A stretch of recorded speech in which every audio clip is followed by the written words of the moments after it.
Hey everyone, welcome to the Paranormal M channel. Thanks so much for your continued support and for tuning in to our daily paranormal stories. I genuinely love doing this. And a huge thank you to everyone who's been sending in your own experiences. Don't forget to drop a comment below and tell us where you're listening from. Now, without further ado, get cozy under your blankets, pop on your headphones, and let's dive into today's paranormal encounters. And if you haven't already, please subscribe and turn on notifications. So, I've got two stories from growing up that still sit in the back of my mind like a song you can't quite place.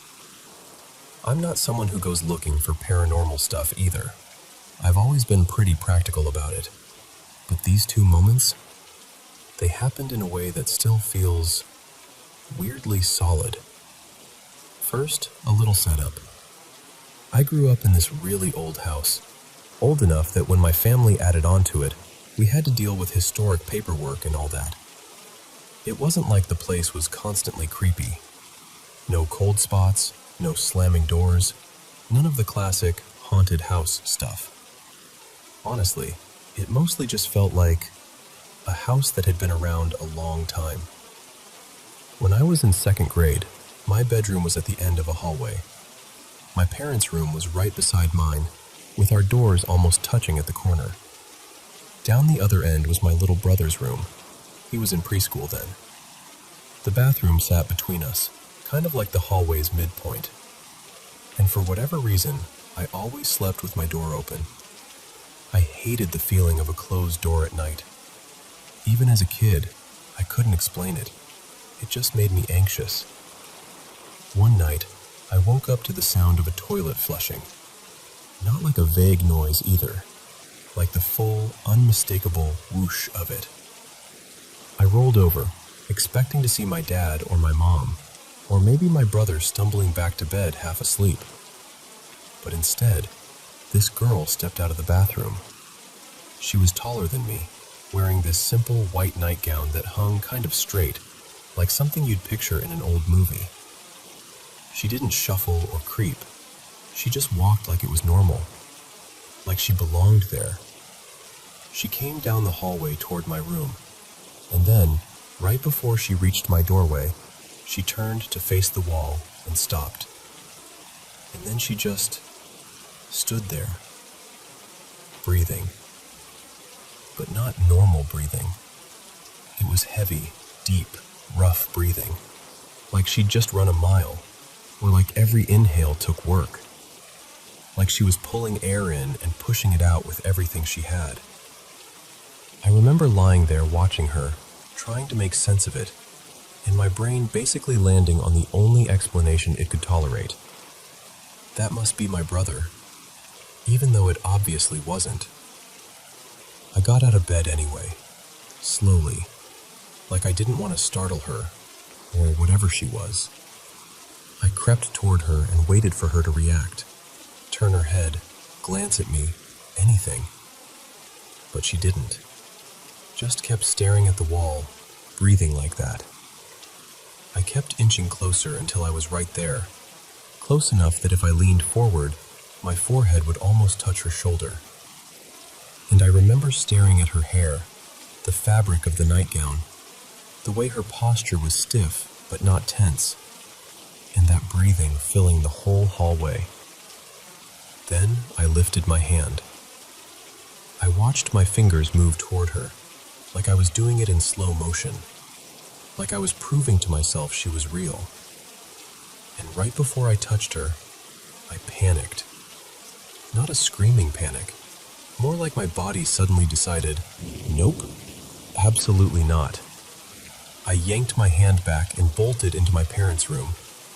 I woke my mom up in this frantic whisper, like, why is he standing in the hallway? Why is he out there? And my mom, still half asleep, just went, what are you talking about? Because my little brother was right there, in their bed, sound asleep. My mom got up and searched the house, bathroom, hallway, closets, kitchen, the whole thing, like a parent going through the motions even when they're pretty sure it'll be nothing. but it was nothing. And even now, she doesn't have an explanation. What messes with me about that one is how clear it is. I wasn't a toddler. I was old enough to know what dreaming feels like, and this didn't feel like a dream. It felt like I woke up, heard the flush, saw someone step out, and then stood 3 feet away from them. I didn't see through her. She wasn't glowing or floating or anything. She looked like a regular person. And the strangest part is, I wasn't even terrified afterward. It was more like my brain filed it under, "That happened," and then just kept going. Okay, the second story is different. Less hallway ghost and more, what the heck is this? A few years later, around 5th grade, I got my first little music player, one of those early iPod-style ones, and I kept it charging next to my bed at night. I was obsessed with it. Music, games, photos, everything. One day I was showing my cousin Mariah some pictures on it, just scrolling through like normal, and I noticed 2 photos I did not remember taking. The first one was time-stamped a little after 5 in the morning. It was super blurry, basically useless, but it looked like it had been taken in my room, like the camera had moved mid-shot. The second one was taken a minute later, and that one was sharp enough to make my stomach drop. It was a photo of me asleep, taken from above, like from a top-down angle, looking straight down at my bed. You could see my face, my blanket pulled up, and both my hands tucked under the covers. I was clearly out cold. But the angle made no sense. It looked like whoever took it had the camera held a few feet above me, high enough that it wasn't just someone leaning over from the side, more like someone standing there with their arms stretched up, or something even higher. I stared at it, and Mariah stared at it, and neither of us knew what to say. It was one of those moments where you're both silent because saying it out loud makes it worse. I remember promising her we wouldn't tell anyone. And then, this part still bugs me, I deleted the photos. I don't know why I deleted them so fast. I think I just wanted it to stop being real. Like if the evidence disappeared, then it could go back to being nothing. Later, I tried to reason it out. The obvious suspects would be my family. But why would my parents use my device to take a picture of me sleeping at 5 in the morning? If they wanted a photo for some reason, which they never did, they had their own phones. And honestly, they weren't the type to do that at all. And my little brother? He was shorter than me by a lot back then. That camera angle would have been hard for him to get. Plus, why would he even do that? He wasn't sneaky like that. He was just a little kid. So I've basically sat on that story for years and never brought it up again. It feels strange to tell people as an adult, like they'll either laugh or immediately assume I'm exaggerating. But yeah, those are the 2. And the funny thing is, I still live in that same house. I'm literally telling you this from the same bedroom. And no, I don't feel unsafe. I don't feel watched. None of my friends have ever come over and said the place feels weird. Day to day, it's just home.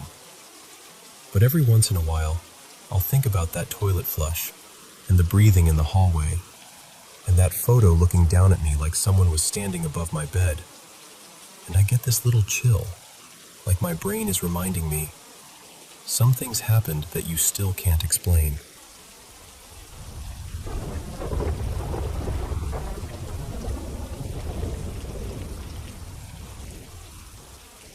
Hey, so I've got to tell you about this place that's been living in my head ever since I started asking questions. My husband's grandma, let's call her Ms. Inez, grew up in this modest little house sitting on a big stretch of land just off an old highway. Not Old Highway 90 exactly, but one of those long, sun-faded roads that feels like it's seen 1,000 lives. She didn't just visit there, she lived there forever. Decades. Nearly her whole adult life. And the only reason she ever left was because the property got sold and the new owner basically forced the whole family out. Like, just ripped the ground out from under them. But what really gets me is that for as long as I've known my husband, Caleb. He's talked about that house in this very particular way. Not like, oh yeah, my grandma's old place, but like, it left a mark on him. He told me that when he was a kid, all the cousins would sleep together out in the living room. Blankets on the floor, bodies everywhere, that kind of chaotic family sleepover vibe. And he said he'd wake up in the middle of the night and see it. A huge black shape. Not a person exactly, not an animal either. Just this heavy, solid darkness hovering above him. And the creepiest part is how long it would stay. Like it wasn't a flash. It wasn't a nightmare moment. He swears it would hover there for hours, and then it would disappear right before sunrise. Like it had some kind of schedule. And listen, Caleb's not easily rattled. He's the type who stays calm in situations where most people would panic. So when he tells me this is one of the only things that still makes his skin crawl, I take it seriously. So of course, once I heard that, I couldn't leave it alone. I started gently asking around, like, hey, did anything weird ever happen in that house? And his mom, Marisol, gets quiet immediately. And she tells me that when she was about 12, she saw a dark figure shaped like a man standing in the doorway by the kitchen. Just standing there, like it belonged there. And then she tells me something else. Years later, as an adult, she woke up one night and saw something hovering over her bed. Same kind of experience Caleb described. That hovering feeling. That presence just over you. At that point, I'm like, okay, this isn't just one person's imagination. So I keep going. I talk to one aunt, then another, and eventually I sit down with Ms. Inez herself. And she's interesting because she's calm, almost stubbornly calm. She tells me her oldest son, Rafa, once fell asleep on the couch in the living room and woke up with this pressure on his chest, like something was pushing down on him. And she said he told her he saw something, but he never explained what. Wouldn't. Like even saying it out loud would give it more power. Then she looks at me, steady as anything, and she goes, people say they saw things there, but I never did. I was never afraid. And she starts talking about how she kept saints and candles around the house, how she prayed her rosary, how she believes nothing could come near her because of her faith. And you can tell she truly believes that. Like it's not a performance. It's her armor. But then, she tells me the part that chilled me more than the hovering thing. She says she used to hear footsteps. And then she drops this detail so casually, like it's just part of the weather. Before her father bought the house, he told her the previous family had left because their son had died there. Now, I don't know if that part is true. It's the kind of story that gets passed down and warped over time. But what everyone describes, the heaviness, the hovering, the watching, none of it feels like a child to me. It feels older, sharper, like a presence that isn't lost, but rooted. After that conversation, I tell the rest of the family what Ms. Inez said, and one of the aunts, Dahlia, immediately goes, "Oh yeah, I used to hear steps on the gravel outside." And she didn't just mean she heard it. She said she could literally see the rocks shifting, like someone was walking toward the house. That visual detail made my stomach drop, because that's not the kind of thing you half imagine. Either you see gravel move or you don't. And Marisol, sitting right next to me, suddenly says, almost like she'd been holding it in for years, "One time, when I was little, I heard someone outside calling my name." And she said she went to the door to see who it was, and there was nobody there. That's the kind of thing that makes you feel sick, you know? Because calling your name is personal. It's intimate. It's bait.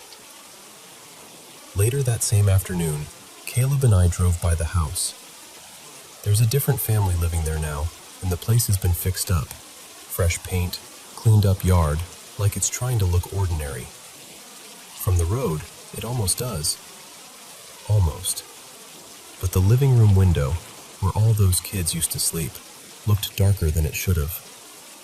I know that could be a million normal things: tinted glass, heavy curtains, bad lighting. But standing there with all those stories in my head, it felt like the house was still holding something behind that pain. And here's where it gets complicated.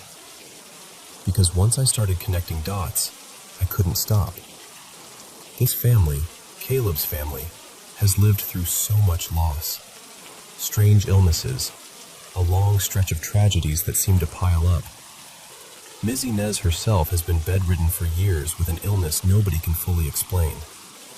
And recently, one relative has been dealing with serious kidney problems. Another became a widow out of nowhere. It's like grief has been orbiting them for a long time. And I keep wondering, does that presence have anything to do with it? Or is it the other way around? Like the house, the land, the old highway. Maybe it's a place where sorrow passes through, and the family just happened to live there long enough to become part of the story. I've also thought about the location. Being so close to an old highway means accidents, history, people passing through. And there's a church nearby too. Close enough you could probably hear bells on a quiet morning. Sometimes places like that feel layered. Like the living and the dead are both leaving fingerprints. I don't know. I really don't. But what I do know is this. Whatever was in that house seemed to keep to the living room, seemed to come in the darkest hours, and seemed to leave right before sunrise. Like daylight was the one thing it respected. So, what do you think? Does that sound like a haunting tied to a death? Something attached to the land? Something that feeds on fear? Or something that just watches, waits, and repeats what it's always done, no matter who's sleeping under that roof?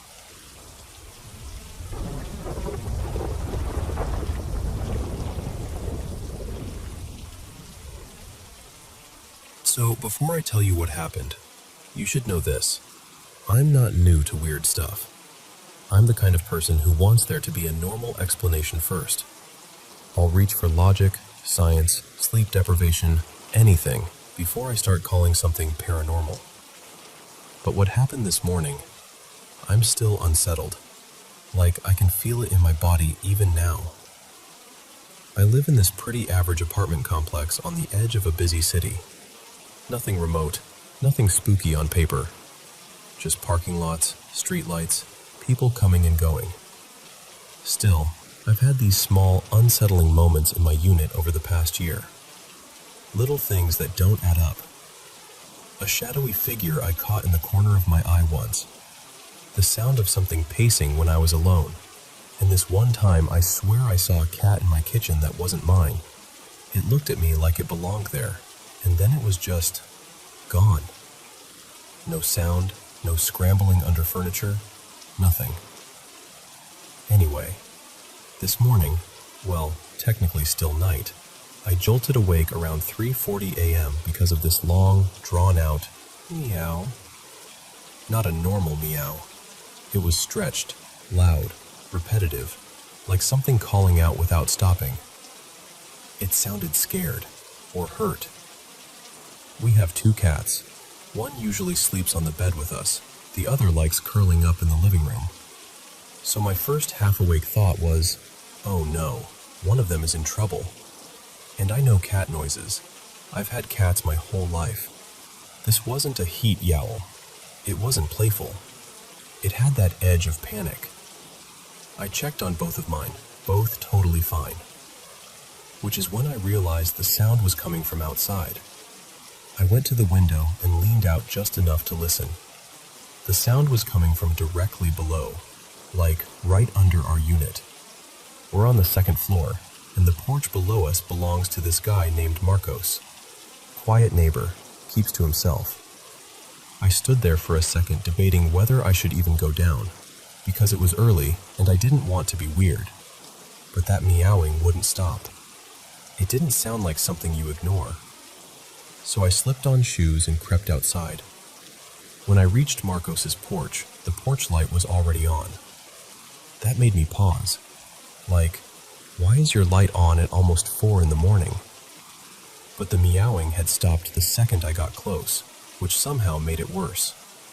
You know how silence can feel louder than noise? I peeked over the little porch wall and saw a cat sitting there, pure white, almost glowing under the light. At first, I couldn't see its face because it was angled away from me, staring at the corner like it was watching something I couldn't see. I tried to get its attention like you normally would. The little pss-pss-pss, tongue clicks, soft talking. Nothing. Not even the tiniest ear flick. That's when I went back to my unit and grabbed a couple treats, thinking, okay, maybe it's hungry, maybe it's stuck, maybe it's somebody's cat that got locked out. I came back down and gently tossed a treat right in front of it. It landed so close it could have bumped its whiskers. Nothing. No head movement. No sniffing. No blink. Not even that little shift cats do when they're pretending not to care, but they totally care. It was like it didn't register the treat at all. And then I noticed it was trembling. A steady shake through its body. It was chilly outside, mid-50s, but not freeze and shake like that cold. Still, I told myself, maybe it's sick. Maybe it's injured. Maybe it's terrified. So I stayed, even though something in my chest was starting to tighten. I kept talking to it, soft and slow. Hey, sweetheart, it's okay. Are you lost? Are you hurt? Slowly. Too slowly. Not its body, just the head, like it was being rotated, like it had to think about how to do it. The shaking got worse as it turned, and I remember this really specific, awful thought popping into my mind. Please don't look at me. Please don't look at me. But it did. It turned just enough for us to make eye contact, and I swear to you, every instinct in me screamed. Because its eyes were wrong. Not kind of weird for a cat. Not dilated pupils. Not maybe the light is hitting them strangely. Wrong in a way my brain did not know how to file. They looked human. Full-on human. The shape, the round pupils, the way the iris sat, bright, clear blue. Like someone had taken human eyes and placed them into a cat's face. And I know how dramatic that sounds. I hear myself saying it and I hate it. But that's the closest I can get to what it felt like. I froze for a couple seconds, 2, maybe 3, and I couldn't move. It was like my body just hit a hard stop. Then it opened its mouth and let out one single sound. A meow, technically, but not really. It was raspier, heavier, almost like something doing an impression of a cat. Like when you hear a bird mimic something and it's close enough to fool you until you actually listen. And that sound went straight through me, like it hit something deep and primal and flipped a switch. I backed up without thinking. I didn't say anything. I didn't even breathe right. I just turned and ran, back up the stairs, back into my apartment, and I locked the door like something was about to follow me. I shut the blinds, all of them, every window. Then I sat on the edge of my bed, shaking so hard my teeth felt loose. The adrenaline was insane. The same kind you get when you almost fall, when your body thinks you're about to die. My stomach turned. My skin felt hot and cold at the same time. I started getting nauseous, like my system didn't know what to do with how much fear I'd just dumped into it. Eventually, I took a cool shower and forced down some water and waited for my heart to calm down enough for me to function like a person again. But even now, I can still see it. Those eyes, the slow turn, the way it held the gaze like it knew I was there the whole time and was only pretending not to. I keep trying to explain it. Maybe it was sick. Maybe it was injured. Maybe the lighting made it look wrong. Maybe my brain filled in gaps because I was half asleep and stressed. But the problem is, the image hasn't faded the way a dream does. It's stuck in my head with this sharp, crystal clarity. And I don't know what to do with that.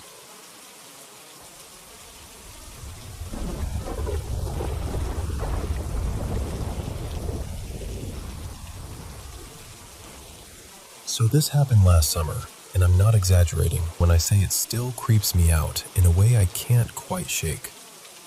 I was on a road trip with my sister Marina, her partner Jules, and their dog Otis.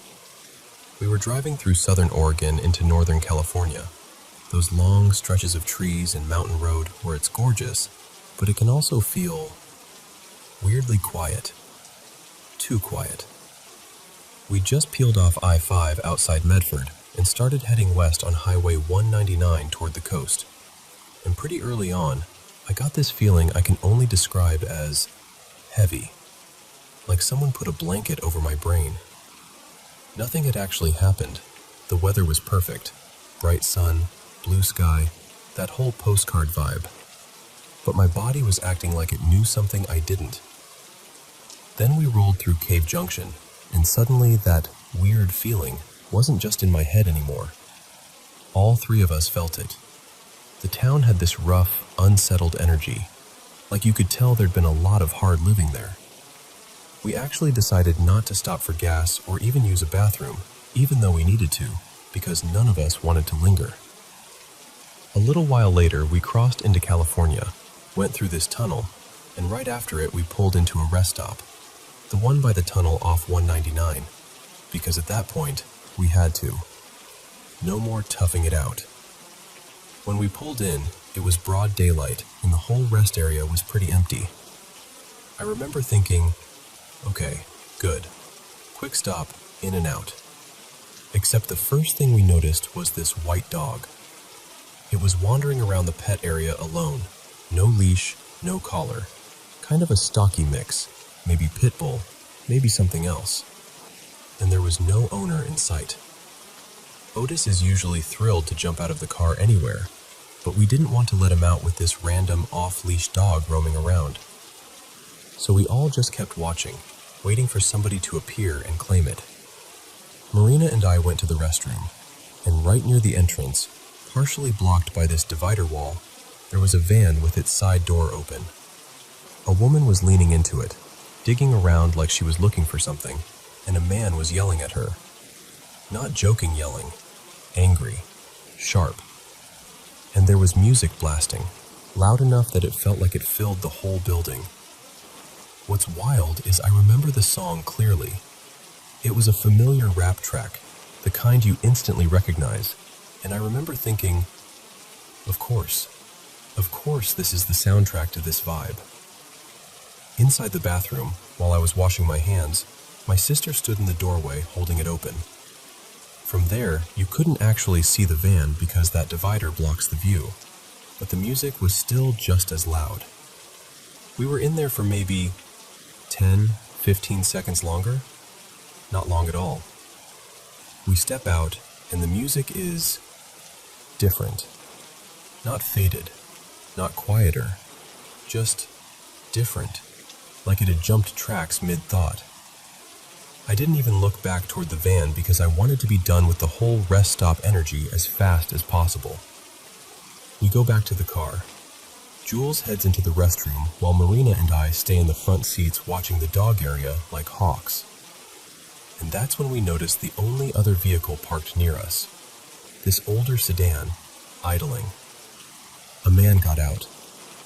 To me, and to Marina too, he looked older. Big white beard, plaid shirt, kind of weathered, like someone who'd lived outside a lot. He stood there calling for the white dog like, come on, that kind of thing. But the dog didn't even react. Not a glance. Nothing. Which made both of us immediately think, that is not his dog. He went back to his car, grabbed a dog bowl from the back seat, and walked toward the restroom like he was going to fill it with water. Then he came back, sat with his car door open, and kept calling. And then, this is the part that makes my stomach flip even now. We start to pull out, and suddenly, the white dog is gone. The man is gone, and the car is gone. Just gone. No engine sound, no backing out, no driving past us. Nothing. And here's why that matters. The rest stop is basically a big loop. To exit, you have to drive around and come out the same way you came in, which means that if that car left, it would have had to pass right by us. Marina and I both reacted at the exact same time, like, out loud. Where did he go? I was literally watching him. Because we were watching. We'd been waiting for that whole situation to clear up so we could let Otis out. Jules, trying to keep things normal, drove us back around to the pet area since, technically, the off-leash dog problem seemed solved. And Otis, who normally tries to launch himself out of the car the second a door cracks, refused. Not hesitated, refused. Jules had to physically coax him out, and even then he moved like his paws didn't want to touch the ground. Once he was out, he started sniffing like crazy, fast and frantic, like he was tracking something invisible. Then he startled, actually jumped like something spooked him, and he wouldn't potty. Just wouldn't. Meanwhile, that heavy feeling in my chest was climbing. It wasn't panic exactly. It was more like my body was ringing an alarm and my brain couldn't find the fire. We got back in the car and drove in silence for a long stretch after that, like none of us wanted to say anything and make it more real. That night, at the hotel, we finally started talking about it, trying to piece it together. Marina and I told our version first, and we matched perfectly. White dog alone, older bearded guy in plaid calling for it, dog bowl, then everything vanishing. And then Jules went really quiet, and she said, "That's not what I saw." She told us that while Marina and I were inside the restroom, she saw a young guy get out of that same car. Not older, no beard, black t-shirt, short hair, clapping his hands and calling for the dog like he was trying to hype it up. And she was dead serious when she said it, like there was no uncertainty, no maybe, just certainty. We all stared at each other because here's the thing. We all agreed there was only ever one person connected to that car. One person calling for that dog. But somehow, not the same person. And then Marina said something she hadn't said earlier, and it made it worse. She goes, "Also, the van was gone when we came out." I swear to you, I still felt like I could hear music as we walked back to the car, like it lingered in the air. But Marina insisted the van wasn't there anymore, and the sound had stopped completely. So now we're sitting in a hotel room trying to make normal sense out of a rest stop where a dog was there, then wasn't. A car was there, then wasn't. The only person around somehow looked completely different depending on who was watching, and a van with loud music vanished in a gap of seconds. All in bright sunlight. No fog, no darkness, no maybe we were tired. Just a weird, clean slice of daylight where reality didn't line up. And the part I can't stop thinking about is how Otis reacted. Because people can rationalize almost anything, but dogs don't do that. They just respond. And he responded like something in that place was wrong.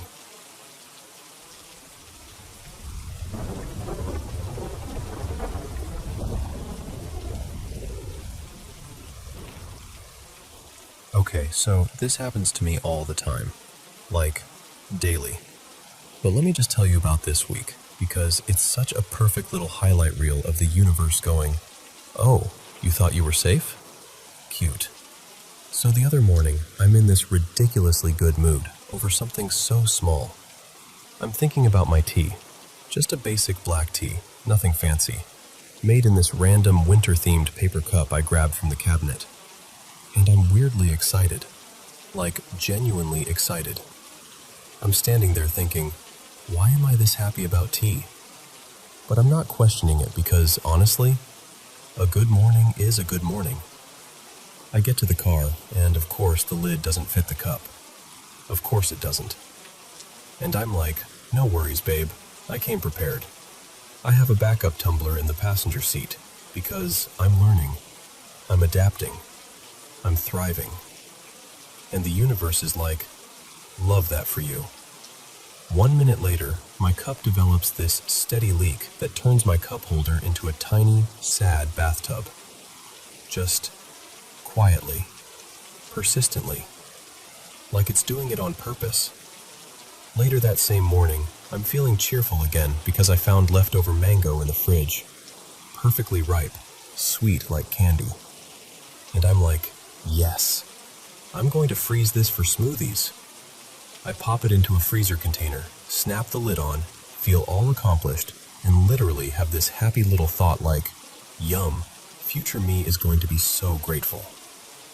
I open the freezer again maybe 20 seconds later and, tell me why, the container launches itself out like it's been waiting for me. It hits the floor and shatters, like it's glass. Pieces everywhere. Mango chunks skidding across the tile like my life is a cartoon. And the thing is, I still had an amazing day. Like, truly. One of my best in a while. I picked up the kids, and we went to the store for exactly one thing. Protein powder. That's it. In and out. I'm feeling productive and unstoppable. We get home, I open it, and there's a rip in the inner seal. And I just stare at it for a second like, okay, fine. I set it aside for a return. No drama. I'm still riding the high of being capable. Then I get into this cleaning and cooking mode that only happens once in a blue moon. And when it does, I feel like a superhero. I decide to make a freezer stash, pancakes and waffles for the week. And somehow, I'm doing it all at once like I have 8 arms. I've got 2 pans going, the waffle iron going, batter here, batter there, flipping, pouring, stacking, like I'm running a breakfast restaurant. And it's going so well. I'm moving fast, I'm organized, I'm not overwhelmed. I'm honestly impressed with myself. And I have this thought, this tiny, innocent thought, like, wow, I am absolutely crushing it. I feel like an octopus right now. And immediately, one of the kids yells, "Mom, the toilet is backing up." Of course it is. Naturally. So now we're dealing with that. It's annoying, but whatever. We survive. Kids go to bed. I shut down the kitchen.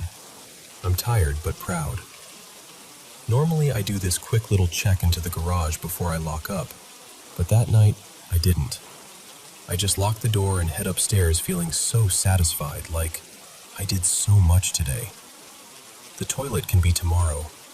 The protein powder return can be later. We're fine. We don't even need groceries because I totally handled everything. Next morning, I wake up early to make lunches. I go into the garage to grab something from the fridge out there, and the garage is lit up, bright, like a spotlight. And inside are the groceries we got from Costco.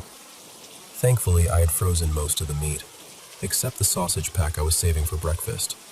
And all the dairy was done, like, fully lost. And I just stood there in silence, staring into that fridge like it was personally mocking me. Because this is the pattern. I will think something, anything, and within seconds the opposite happens. It's like the universe is waiting for me to have even a flicker of confidence, so it can kick my ankle out from under me. I told my husband that morning, I swear I'm jinxed, or haunted, or I'm accidentally a witch who keeps casting spells on herself. And I'm laughing, but I'm also not joking, because I've always been sensitive, since I was little. I've had weird experiences, paranormal-ish stuff, that feeling like you know something before it happens. And sometimes I wonder if I'm predicting things, but in the most unhelpful way possible. Like I'll think, okay, don't turn left or you'll knock the sponge into the sink.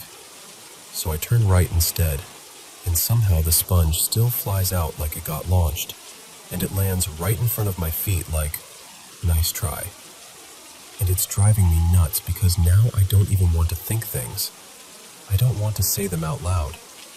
I'll literally stop myself mid-thought like, nope, don't jinx it, don't summon it, don't invite it. It honestly feels like the universe is a snooty, jealous older sister who can't stand seeing me content. So it's like, oh, you're proud of yourself? That's adorable. Here's a flooded cup holder. Growing up, I used to think things and then they'd happen days later, weeks later, months later.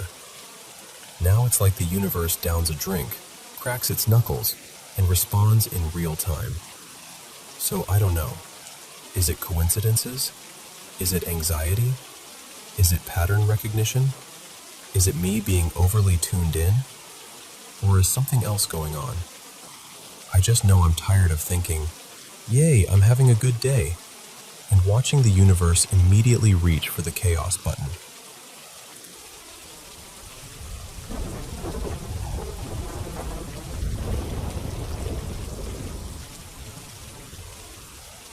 Hey, thanks for being here with me. I've never really known how to tell this story out loud, but I'm going to try. Like I'm sitting across from you, and you've got time, and I can finally breathe through it. A couple years ago, back when I was about 30, I hit a point where my mind wasn't a safe place to live in anymore. I tried to hurt myself. It's hard to even say that sentence without my throat tightening. I ended up in the ER, and after that, everything came back in fragments, like broken glass you're afraid to pick up. The first clear thing I remember is flashing lights and confusion. Someone in uniform trying to calm me down, trying to get something dangerous out of my hands. It all felt unreal, like my body was there but my spirit was floating above it, watching. After that, things got complicated. I spent a short time in a psychiatric unit, and then I landed in a holding facility. I'm not going to dig into every reason I got to that point.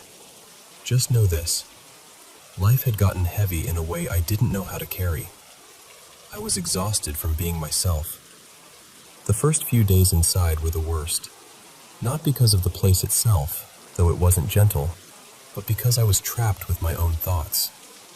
I kept circling the same dark question. How do I make this stop? They knew I was at risk too. Guards kept checking in, the door slot opening every so often, that quick look, that quick question. It was like being watched and still feeling completely alone at the same time. Then the third night came. There was a storm. You could hear it in the building. Wind worrying at the corners, rain hitting metal like handfuls of gravel. I was on the top bunk, and near my head there was this window that didn't seal right. Cold air poured in like it had somewhere to be. I was shivering so hard my teeth ached. And I remember thinking, so clearly, I can't do this. I can't do one more minute of being me. I tried to shift around, pulling my thin blanket up, turning on my side. And as I closed my eyes, this is where it gets strange. My whole vision went white. Not like a light bulb or a flash, more like being inside a soft brightness. And in that brightness, I saw something that looked like a cushion or a veil, silky, pearly, moving as if it was floating in water. It had that shimmering color you see on seashells. Draped over it were these delicate silver threads all woven together, and every so often there were little stones set into them, like tiny drops of emerald, ruby, and crystal catching the light. It was rotating slowly, like it had its own calm gravity. And the wild part was, it felt like the light was responding to me, like I was part of it, not just looking at it. I opened my eyes fast, like, okay, what was that? And in the spot where that glow had been, there was just a plastic bag caught in the bars. The wind kept tugging at it, stretching it into different shapes. For a second, it looked like a figure with open arms. Now, I'm not a religious person. I'm not here to preach anything to you. But I've always been open-minded, and in that moment, I just stared. My brain tried to file it away as coincidence, as stress, as my mind misfiring. I closed my eyes again, and it was still there. But this time, it wasn't only light. This time it felt present. like something had leaned close. And the cold, listen to me, the cold actually left. Not gradually, not I calmed down a bit. It left, like somebody had wrapped warmth around my ribs from the inside. I felt heat, real heat, spreading through me. And with it came this sensation I don't have better words for. It wasn't happiness. It wasn't relief.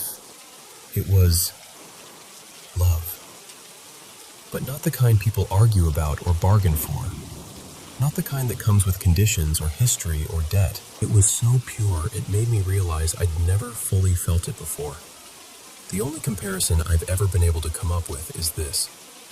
Imagine someone who's been blind their entire life, and suddenly, they can see.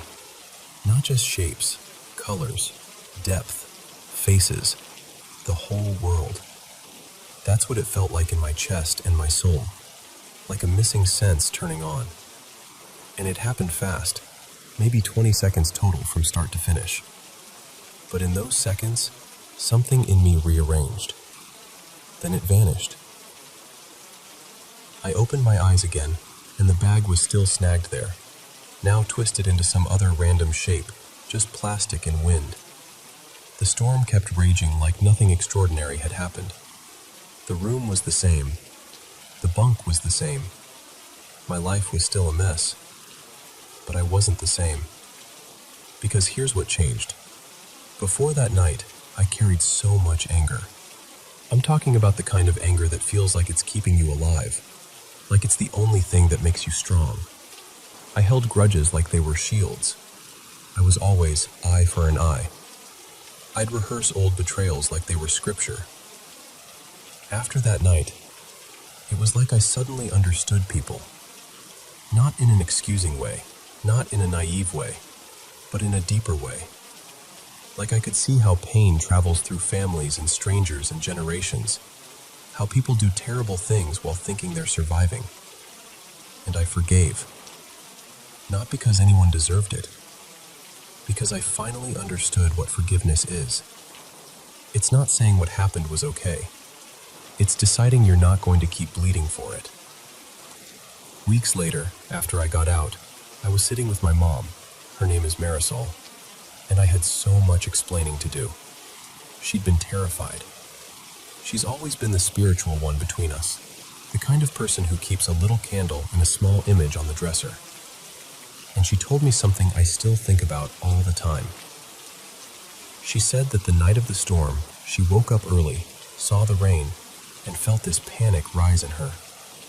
She started crying and praying, really praying, asking the lady, as she called her, to protect me and give me strength.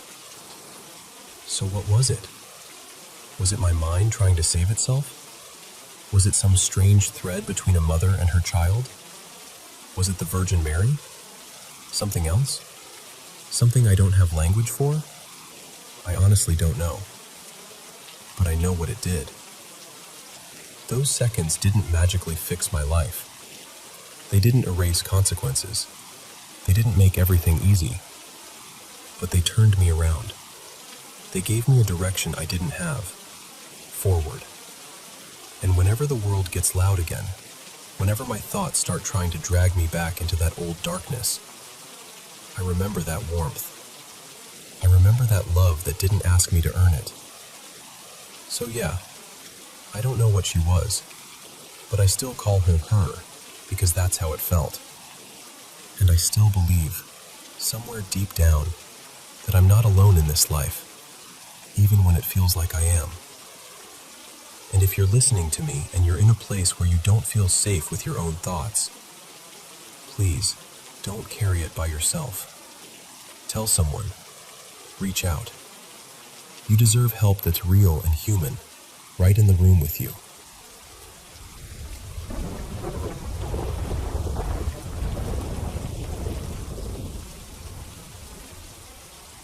So, this happens to me daily. And this week was basically the universe saying, "Oh, you thought you were having a nice moment? Cute." Let me start with Monday morning. I'm standing there feeling weirdly, genuinely excited about my tea. Like, giddy.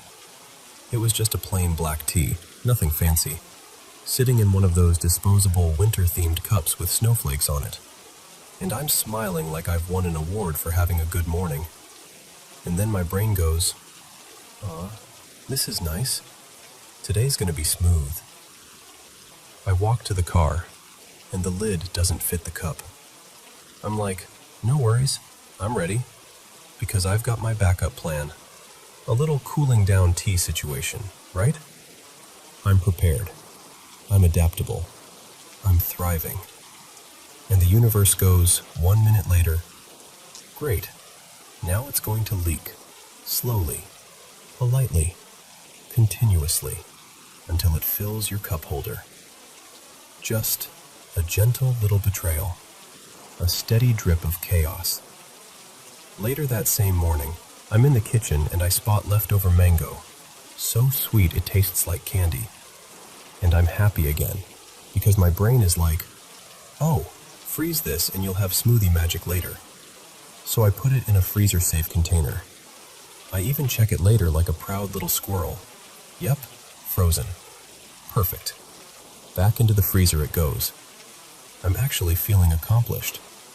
I'm thinking, yes, look at me, planning ahead, nourishing my future self. And then, like 20 seconds later, I open the freezer and the container just launches out, like it has an attitude. It shoots out, hits the floor, and shatters like it's made of glass, sending frozen mango chunks everywhere. I just stood there blinking like, are we serious? Is someone pranking me? Do I have a ghost with good comedic timing? And here's the part that's extra confusing. I still had an amazing day. Truly. One of the best days I've had in a while. I picked up the kids from school, my daughter Isla and my son Rowan, and we ran to the store for exactly one thing. Protein powder. That's it. I'm doing this whole freezer stash thing. Pancakes, waffles, all the easy breakfasts, because I'm trying to set future me up for success. We get home, I open it, and there's a rip in the seal. And I'm like, okay, fine, I'll return it. No big deal. Because at this point, I'm practically training for the Olympics of not losing my mind. Then, something possessed me in the best way. I go into full cleaning mode. I'm multitasking like I have 8 arms. I'm cooking 6 things at once. 2 batches of pancakes, 2 batches of waffles, and 2 batches of these Odie pancake things. Everything is running smoothly. Nothing is burning. I'm flipping, stirring, wiping, organizing. I'm moving with purpose. I feel unstoppable. I'm literally thinking, wow, I've never felt so capable. I'm like an octopus. I'm doing it all. And the universe goes, toilet's clogged. Just immediate. Like it heard me getting confident and was like, let's humble her. And honestly, even then I'm like, okay, that happens. It's fine. We deal with it, we get the kids to bed, I shut everything down, and I'm exhausted, but proud. Before I go upstairs, I do my usual quick mental checklist. I normally peek into the garage, but that night I don't. I just lock the door and think, look at everything I got done today. The toilet can wait till tomorrow. The return can wait. I don't even need groceries because, listen, I got it done. Next morning, I wake up, go downstairs to make lunches, head into the garage to grab something from the garage fridge, and the garage is glowing because the fridge door is open, not wide open, just enough, like a 1-inch gap, like it's been sitting there all night, whispering, you should have checked. And the Costco groceries I bought? Yeah, most of it is done. Thankfully, I had frozen most of the meat already, except the bacon. So the bacon died for the cause. But all the dairy? Gone. A tragic, expensive puddle of regret. And that's when I'm like, okay, I know coincidences exist. I'm not ignorant. I'm not trying to be dramatic. But I swear to you, I think something, and within seconds, the opposite happens. I even told my husband Elias this morning, dead serious but also half laughing, that I feel jinxed, haunted, or like I'm a witch accidentally casting spells on myself. And the thing is, I am sensitive. Always have been. I've had creepy little paranormal experiences since I was tiny. So now I'm sitting here wondering, is this just me noticing patterns? Or is it something weirder? Because sometimes it feels like I'm not jinxing things. Sometimes it feels like I'm predicting them. Like I'll think, don't go left, you'll bump the sponge. So I turn right instead, like a perfect 90-degree turn away from the sponge. And somehow the sponge still flies over my head and lands right in front of my feet. How is that even possible unless reality is playing games with me? And now I'm at the point where I don't even want to say things out loud, because I'm afraid if I do, it'll happen. So I just keep my thoughts quiet, but it doesn't matter, because it's like thought, immediate opposite. I keep joking that it's the universe proving me wrong, like a snooty, jealous older sister who can't stand seeing me feel happy for 3 seconds. And what's wild is, when I was growing up, it was more delayed. Like I'd think something, and then it would happen days or weeks or months later. Now, it's like the universe took a sip of beer, cracked its knuckles and said, watch this. So, I don't know, does anyone else get this? Like your brain speaks and reality immediately heckles you? And if you do, what am I supposed to look into here? Is it anxiety? Pattern recognition? Some kind of intuition? A mischievous spirit with a flair for timing? Because I'm telling you, it's driving me nuts.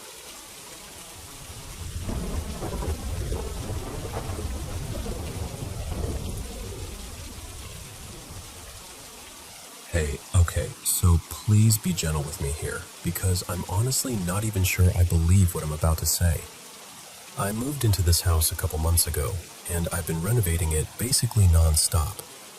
It's an older place, early 1940s, maybe late 1930s, and it's definitely been updated over the years, so it's not like I walked into some creaky, cobwebby horror movie set. It looks normal. It should feel normal. But it doesn't. I've lived in a lot of different places. I'm used to the weird little new house adjustment period. Different noises, different layout, your brain learning what's safe and what's just unfamiliar. Except this is different. It's the first time I've ever felt genuinely uneasy in a home, like the space itself is watching me learn it. The first thing is this sound, this really specific flop noise, like something heavy being pushed through a mail slot and landing on the floor. You know that dull smack paper thud? That exact vibe. Except every time I go to check, there's nothing. No flyer, no envelope, not even a draft moving a loose bit of paper. And here's the part that makes me feel a little ridiculous. The sound doesn't seem to have a fixed location. It kind of moves. If I'm on the stairs, it sounds like it came from the hallway. If I step into the hallway, suddenly it's like it came from the stairs. Like it's always just out of reach, always landing in the next place I'm not. I've tried to recreate it. Doors, floorboards, pipes, the radiator, everything. Nothing matches. And then there's the feeling. I'll just be walking around, holding a paint roller, carrying a box, doing completely normal things, and it hits me. That prickling sensation that someone is standing behind you. Not in a dramatic way, in a quiet, steady way, like eyes on the back of your neck. So I do the logical thing. I turn around. I check rooms. I open cupboards. I prove to myself over and over that there is nobody there. and still, I can't shake it. Sometimes it's strong enough that my body reacts before my brain does. Like I'll get this sudden shiver, full body, involuntary. Or that heavy pressure behind your eyes, the kind you get right before tears show up, except I'm not sad. Nothing happened. I'm not even in a mood. It's just this weird physical response, like my system is bracing for something it can't explain. And the cold. God, the cold is unreal. I've stayed in places with terrible insulation, old windows, drafty everything. I'm not precious about it. Normally, I'm a put on a hoodie and get on with it person. But this house is different. Even on mild days, it feels like the warmth gets swallowed. The heating works, sure. When I crank it, it heats up. But the second it's off, the chill sinks back in like it was waiting. It's not just winter cold. It's that kind of cold that feels personal, like it's wrapped around the walls. Now, I know what you're probably thinking, because I've said it to myself 100 times. You're spooking yourself. And honestly, that might be true. I love creepy content. Those narrated scary stories, the true accounts, the late-night rabbit holes. I fall asleep to them sometimes. My friend Mr. Ballin is always like, "You're basically inviting your imagination to go wild." And maybe they're right. But then I learned something that messed with me. Behind the house, there's a lake. More like a wide pond, really. And I'd always thought it was just scenic, quiet, the kind of place people walk dogs around. And apparently there's a local story about it. When I first heard it, I rolled my eyes. It sounded too neat, too classic ghost, like something from a cartoon. Pale lady, floating near water, tragic backstory, the usual. But after that, I started noticing how often I avoided looking out toward the lake at night. Not because I saw anything. I haven't. Not once. It's more like, part of me is afraid that the first time I do look, I'm going to see something I can't unsee. And that's where I'm at right now. Stuck between this is just stress and nerves and creepy podcasts, and why does it feel like the house knows when I'm alone? So tell me, what would you do? Because I'm trying to be rational. I'm trying to laugh at myself, but I'm also standing in this freshly renovated hallway, hearing that soft flop sound again, and feeling like I'm sharing the space with something patient. And I don't know if I'm scaring myself, or if I'm finally paying attention.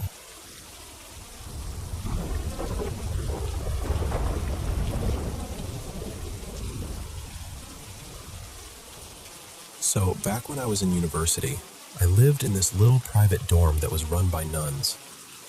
It wasn't fancy, but it was cheap, safe, and close enough to campus that I could roll out of bed and be in class in 10 minutes. The building was simple.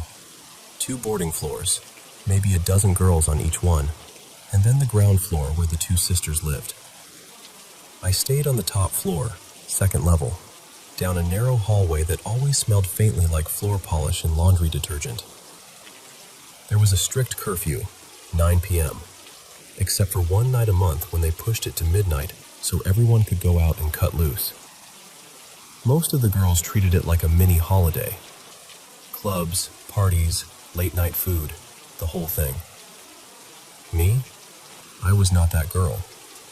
I had a mountain of coursework and zero interest in drinking or being out late, so I stayed behind with my laptop and a stack of notes, feeling pretty smug about my productivity. That night, right around 9, I'm sitting in my room with the door locked, deep in a project, when I hear this awful sound. Metal chairs scraping hard against the dining room floor. Not one chair, a bunch of them. Like someone was dragging chairs back and forth for no reason at all. It goes on long enough that I finally set my pen down and just listen. 30 seconds, maybe more. No voices, no laughter, just that relentless scraping. So I get up, open my door, and peek out into the dining area. Pitch dark, empty, no one. I flip on the light, expecting to catch someone messing around, or maybe a girl sneaking a late snack. But the room looks normal. Chairs tucked in neatly, tables exactly where they always were. Nothing out of place. It's the kind of normal that makes you feel silly for being nervous. I tell myself it's probably just pipes or the building settling. Old buildings make weird noises, right? And I go back to my room, shut the door, and try to focus. And then it starts again. Same scraping, same intensity. This time I'm faster. I open my door almost immediately, like I'm going to catch the sound in the act. And the second I step out, it stops. Just gone. Like someone hit mute. I walk over, look around again. Still nothing. Still neat. Still empty. Now I'm officially unsettled. I knew most of the girls had left earlier. I'd seen them heading out in groups, fixing their hair in the hallway mirror, laughing, calling out quick goodbyes. But I still went up and down the second floor to check. Every door was closed. Quiet. Except for one other girl who had stayed behind to study too. Her name was Maria. Sweet, shy, always polite. I knock softly and ask if she's been moving chairs around or heard anything weird. She just stares at me, genuinely confused, and says, "What chairs?" Not in a joking way.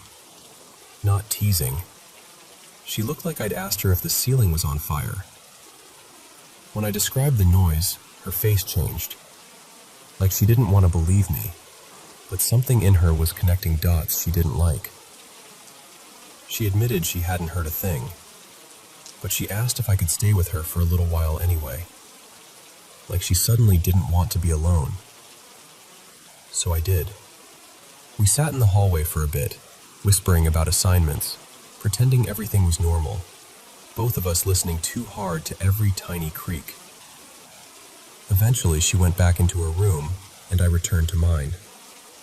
I tried to laugh it off. I even managed to get a few solid hours of work done. Then midnight came. I hear 3 knocks on my door. I figure, okay, the girls are back. Someone needs something. Maybe they lost their key or want to borrow a charger. I open the door. No one. The hallway is dark. Every other door is shut. No footsteps. No giggling. No distant chatter drifting up from the stairs. Just silence. I stand there for a second, kind of holding my breath, then close the door and go back to my desk because, honestly, I had deadlines and I didn't want to spiral. A little while later, 3 knocks again. Same pattern. Same calm, intentional rhythm. This time I call out, "Yeah?" Nothing. I open the door again. Still no one. Now I'm irritated and nervous at the same time, because the most logical explanation is that someone is messing with me. But the hallway is empty, and I don't hear anyone running away, and the building is quiet in that heavy, late-night way. So I lock the door. And of course, because life loves timing, the 3 knocks come again. Knock, knock, knock. I sit frozen for a moment, then I lean close to the door and say, "Who is it?" No answer, not even a breath. I don't open it this time. I just put my headphones on, even though I wasn't really listening to anything. I just wanted a barrier between me and whatever was happening outside that door. I stayed in my room the rest of the night. No bathroom trips, no hallway checks, nothing. I just waited for morning like it was a finish line. A few hours later, I started getting this awful stomach pain, sharp and rolling, the kind that makes you feel nauseous and clammy. I remember thinking, great, as if I needed one more thing. But I was too scared to step out into the hallway, so I curled up in bed and tried to breathe through it until I fell asleep. After that night, nothing happened again. But a few days later, something did change. Our dorm had a tiny chapel, and once a week a priest would come for a short service. That part was normal. What wasn't normal was what happened afterward. The sisters invited him upstairs, like all the way up to the boarding floors. I'd lived there over a year by then, and I had never seen that happen. Not once. I didn't know what he did up there. I was on my way out to class, and I didn't want to sound dramatic or superstitious, so I didn't ask. I just watched him pass by with the sisters, calm as could be, like this was just another item on the schedule. And that was it. No more chair scraping, no more knocking, no more weird, heavy silence pressing against my door. I stayed in that dorm for the rest of my time in university, years, and nothing like that ever happened to me again. But I still remember how it felt in that hallway at midnight, staring into the dark, realizing there was no one there, and knowing, deep in my stomach, that something had still knocked anyway.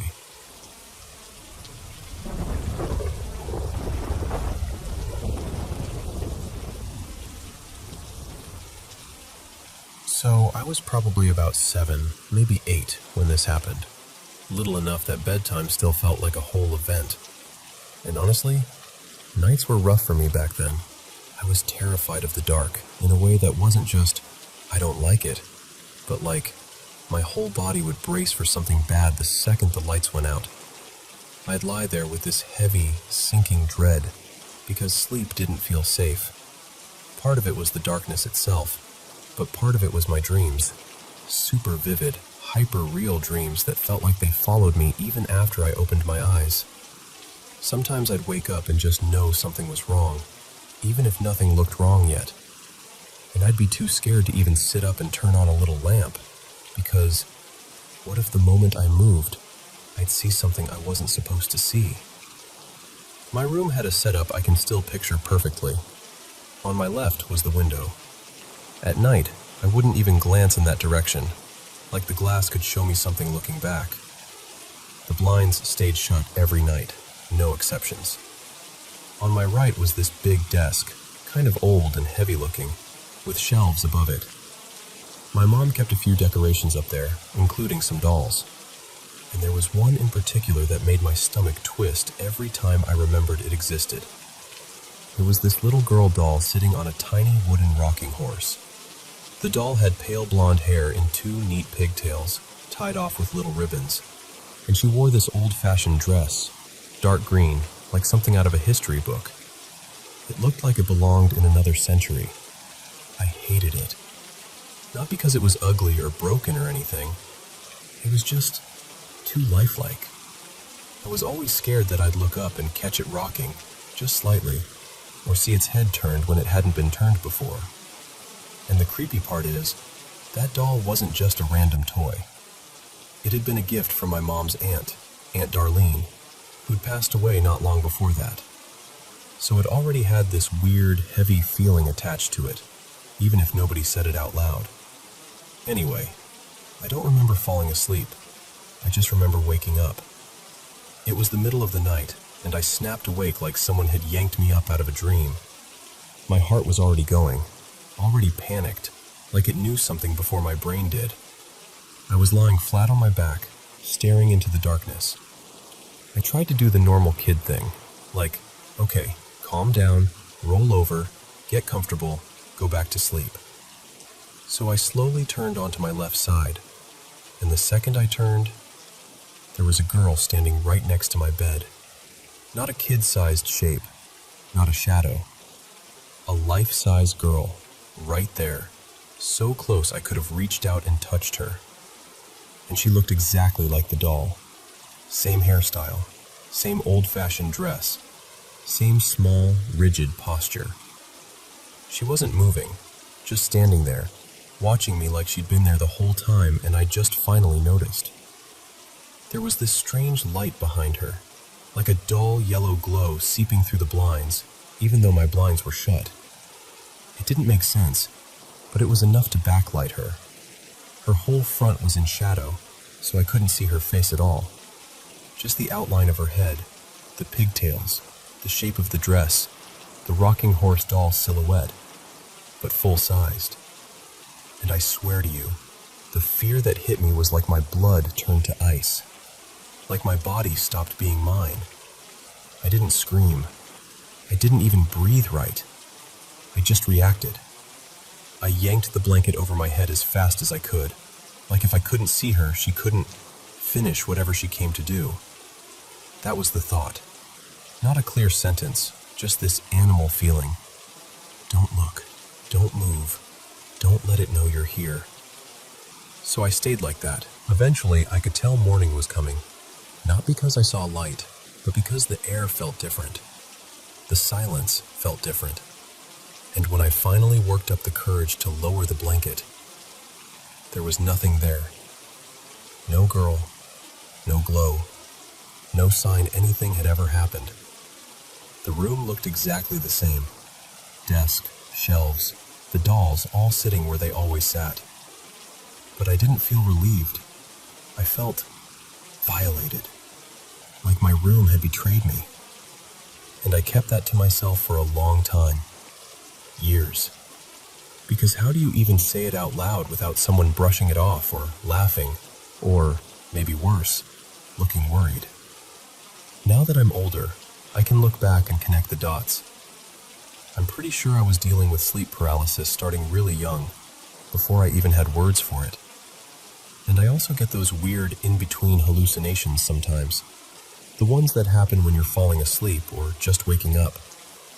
The brain sort of half dreaming, half awake, blending reality with something else. As a kid and teenager, it was always the same kind of theme. Dark shapes and corners, something on the ceiling, the sense of a presence, sometimes even figures around the bed.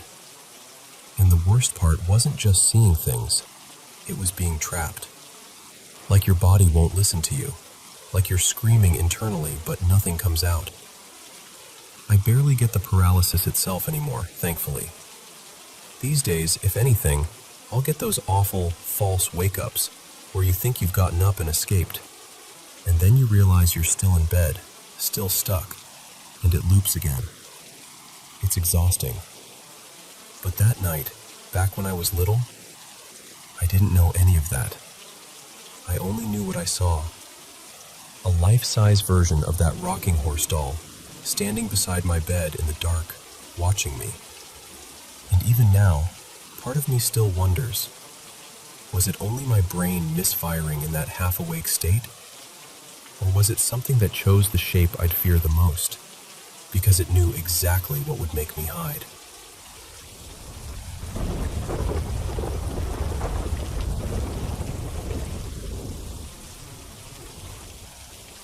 So, I bought this place in September of 2018. A big, creaky, Victorian-ish farmhouse that was built back in 1919. The kind of house that looks like it's holding its breath half the time, you know? Beautiful, but always settling. Always making little noises, and I'm not exaggerating when I say this. About 10 days after I moved in, I had my first real moment. I was sitting at my desk, just scrolling on my laptop, totally alone in the house. And I felt a hand rest on my right shoulder. Not a brush, not my shirt shifting. A hand. Heavy enough that my body reacted before my brain even caught up. I spun around like, what the? And there was nobody there. Just empty space. Quiet. The house doing that thing old houses do, where it feels like it's listening back. After that, it was smaller stuff for a while. A bedroom door I know I latched would be cracked open in the middle of the night. A kitchen cabinet would be hanging open like someone forgot to close it. And honestly, I told myself all the reasonable things. Old hinges, uneven floors, wood expanding and contracting. Anything to make it feel normal. But the part that didn't feel normal was the feeling. Especially upstairs. If I went to the second floor alone, there were times I'd get this steady, prickly sense of being watched. Like I'd stepped into someone else's space, and they were waiting to see what I'd do. And the basement had this little coal storage room, more like a tight, unfinished pocket off to the side. And every time I even stood near it, my stomach would drop. Like my body was warning me, no, don't go in there. Not fear exactly, more like a deep, sour, you shouldn't be here. Things didn't really ramp up until 2020 when my partner, who's now my wife, moved in. Her name's Mara. And Mara is the kind of person who notices everything. Not long after she moved in, she started telling me she could hear voices in the basement. 2 people, a man and a woman, talking like they were having a normal conversation. Not yelling, not whispering dramatically, just talking. Like the basement was a living room, and they were down there keeping each other company. Then she started seeing movement out of the corner of her eye, like someone stepping out of a doorway or crossing a hall. And when she'd turn her head, nothing. And here's the part that got under my skin. One night, kind of casually, she admitted she suspected the house had something going on before she even moved in. Turns out, she'd known people who knew the previous owners, and apparently the owner's kids used to talk about Granddad, like he was just around, like he was another member of the household. They'd say they played with him, and they'd laugh about how he always talked about treasure hidden upstairs, like there was something tucked away in the walls. I remember Mara telling me that and kind of smiling, trying to keep it light. But I also remember thinking, okay, so it's not just me losing it. And what's strange is, not everything about it has felt malicious. Some of it has been weirdly helpful. Mara has this habit, she used to anyway, of falling asleep on the couch and waking up with her back all twisted up. One day she told me, I can't keep doing that, I'm wrecking myself. And after that, a few different times, when she dozed off out there, she got shaken awake. Not gently, not like a dream jolt, like someone actually put hands on her and went, hey, get up. And the timing, it was only a couple minutes after my alarm should have gone off. Like somebody noticed. Like somebody was like, you're late. That was the first time I heard them clearly enough to know it wasn't pipes or the TV or my imagination. There have been other moments too, moments that make your skin go tight. One night we watched Mara's purse get launched off this little shelf in the dining room. And I mean launched. It didn't just slip and fall. It had this upward arc to it, like someone flicked it up and over, and it went sailing across the room before it hit the floor. We both just stared at it like, did you see? Yeah, I saw it. Another time, I was sitting by the front door putting my boots on, and I heard footsteps coming down the stairs. Clear as day. Heavy enough to make the boards talk. I looked up expecting to see Mara. Nobody. Not on the stairs, not at the landing, not anywhere. Mara hears those footsteps more than I do. She's told me sometimes, in bed, she'll feel someone lean in, like a presence hovering close, checking on us. And she'll just say, softly, we're okay. And then she'll feel it pull back, and she'll hear the steps go back down. Like whoever it is just making sure we're safe. And then, this is where it gets even stranger. Around late 2021, we started seeing a cat, but not a real cat. It was this gray-black blur at first, always in the corner of my eye. I'd think, oh, it's the cat, and I'd turn my head and there'd be nothing. But Mara saw it more clearly. She swears she saw it fully sprawled out near the hallway like it owned the place. A couple of times, lying in bed, I felt something jump up onto the mattress and press against my side, like an animal curling up. I even reached down, half asleep, to pet it, expecting fur, warmth, that familiar little shift of a body breathing. Nothing. Just air. Mara told me when that happens, she feels the temperature drop on that side of the bed, like cold spilling across the sheets.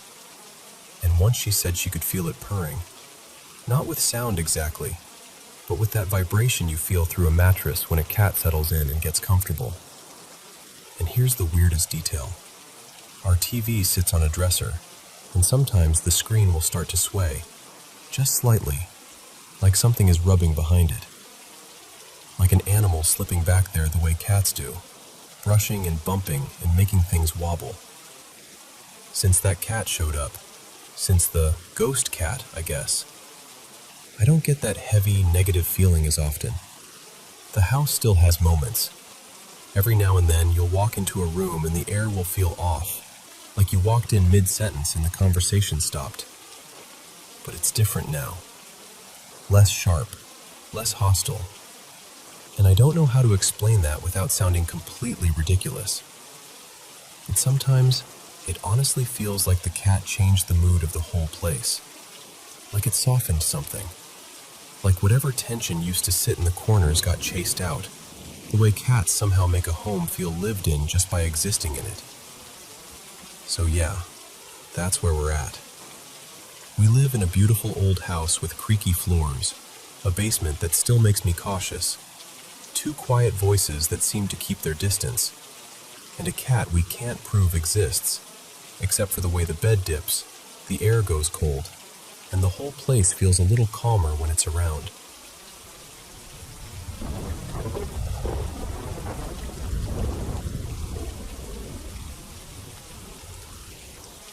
Okay, so I don't really know how to tell this without sounding like I'm trying to convince you of something. I'm not. I'm just laying it out the way it happened, because it's been years now, and I swear the house has a personality. Or something in it does. So, quick setup. My place was built in the early 70s, 1972 I think. It's a small 1-story bungalow in a quiet neighborhood of Jensen Beach, Florida. 2 bedrooms, 2 baths, a little over 1,200 square feet.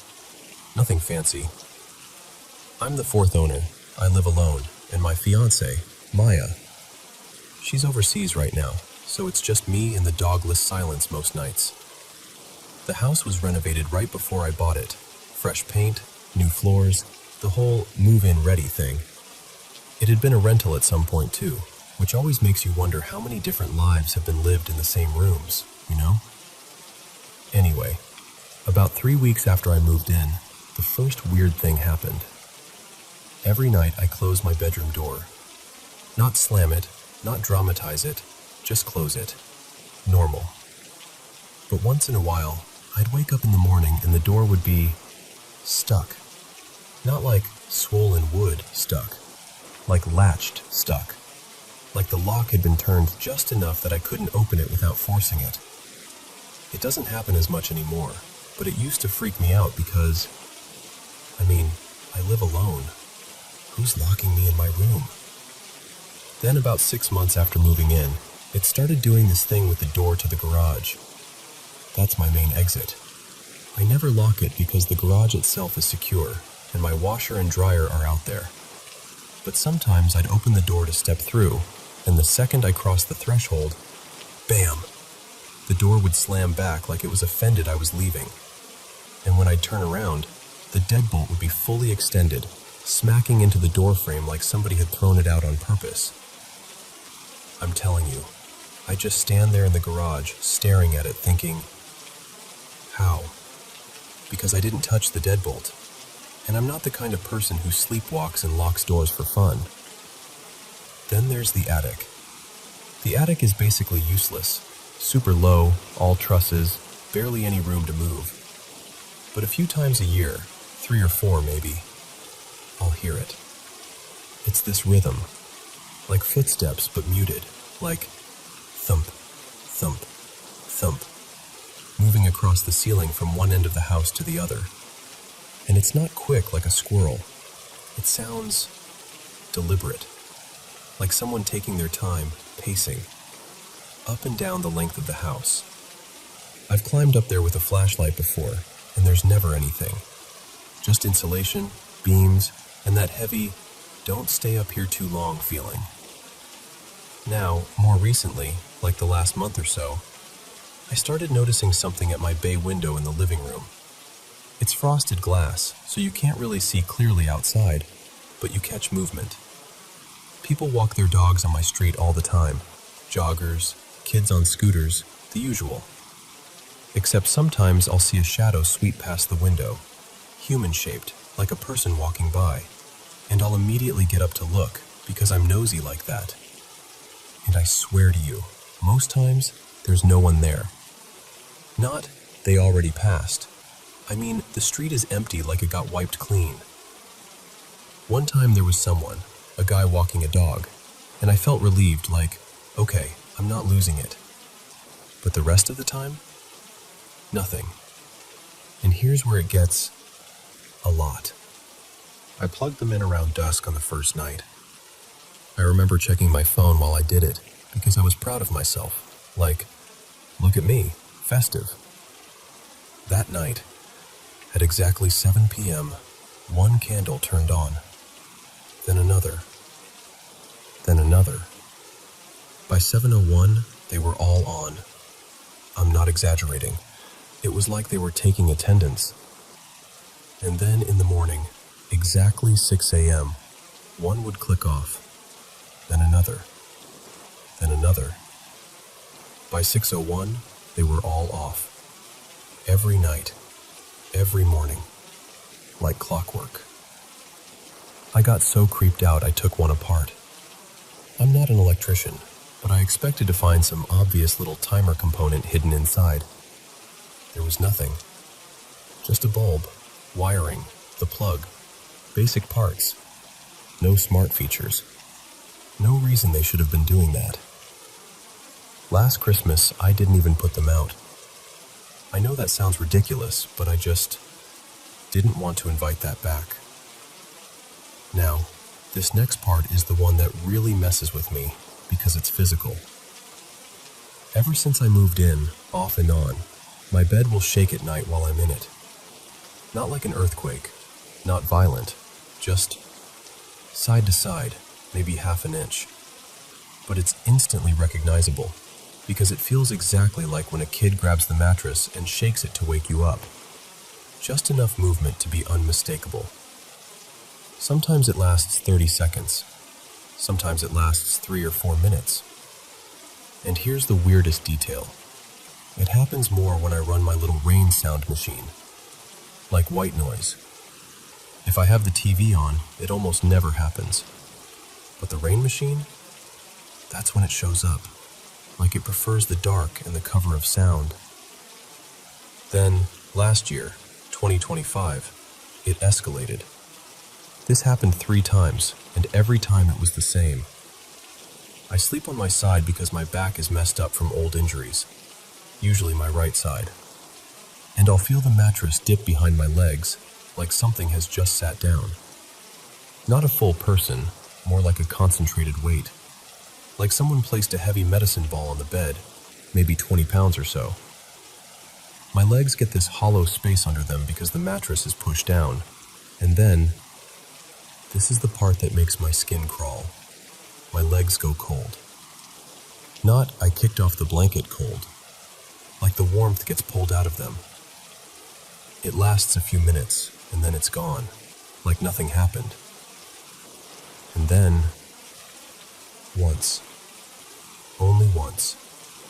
Mid-December 2025, around 9 p.m. I had the rain machine on. A couple minutes in, the bed started doing the familiar shake, side to side, that wake-up motion. Then the weight pressed down behind my legs. My legs went cold. And then I heard it.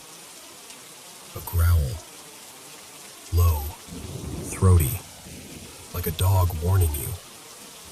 It only lasted a second or two, so quick that if I'd coughed, I might have missed it. But I didn't miss it. I felt it in my chest more than my ears. I turned on every light in the house. I walked through every room like I was doing a security check, even though I didn't really believe I'd find anything. I checked the closets. I checked the garage door. I stood in the hallway listening to the silence like it might explain itself. And then I slept on the couch, lights on, because I just couldn't climb back into that bed like everything was normal. Hello, friends. It's us again, the Paranormal M team. We truly love what we do, and we're incredibly grateful for all your love and support, and for sharing so many of your supernatural experiences with us. Thank you so much. We hope our stories and paranormal experiences help you fall asleep more easily and enjoy a great night's rest. It means a lot to us to know we're keeping you company. So don't forget to subscribe to the channel and turn on notifications. Now, let's get started. So this happened years ago, early 90s. My spouse, Mara, and I rented this sweet little house in Brookside, Kansas City. We didn't deal with the owner directly. Everything went through this attorney, Mr. Halverson, because the owner was an older woman who'd moved back to her hometown in eastern Nebraska after her husband died. Anyway, one night I'm home alone, doing something completely normal. Folding towels, being an adult, pretending I have my life together. I'm upstairs in this narrow hallway, standing at a linen closet that's directly across from the bathroom. The kind of hallway where the lights always feel a little too dim, even when they're on.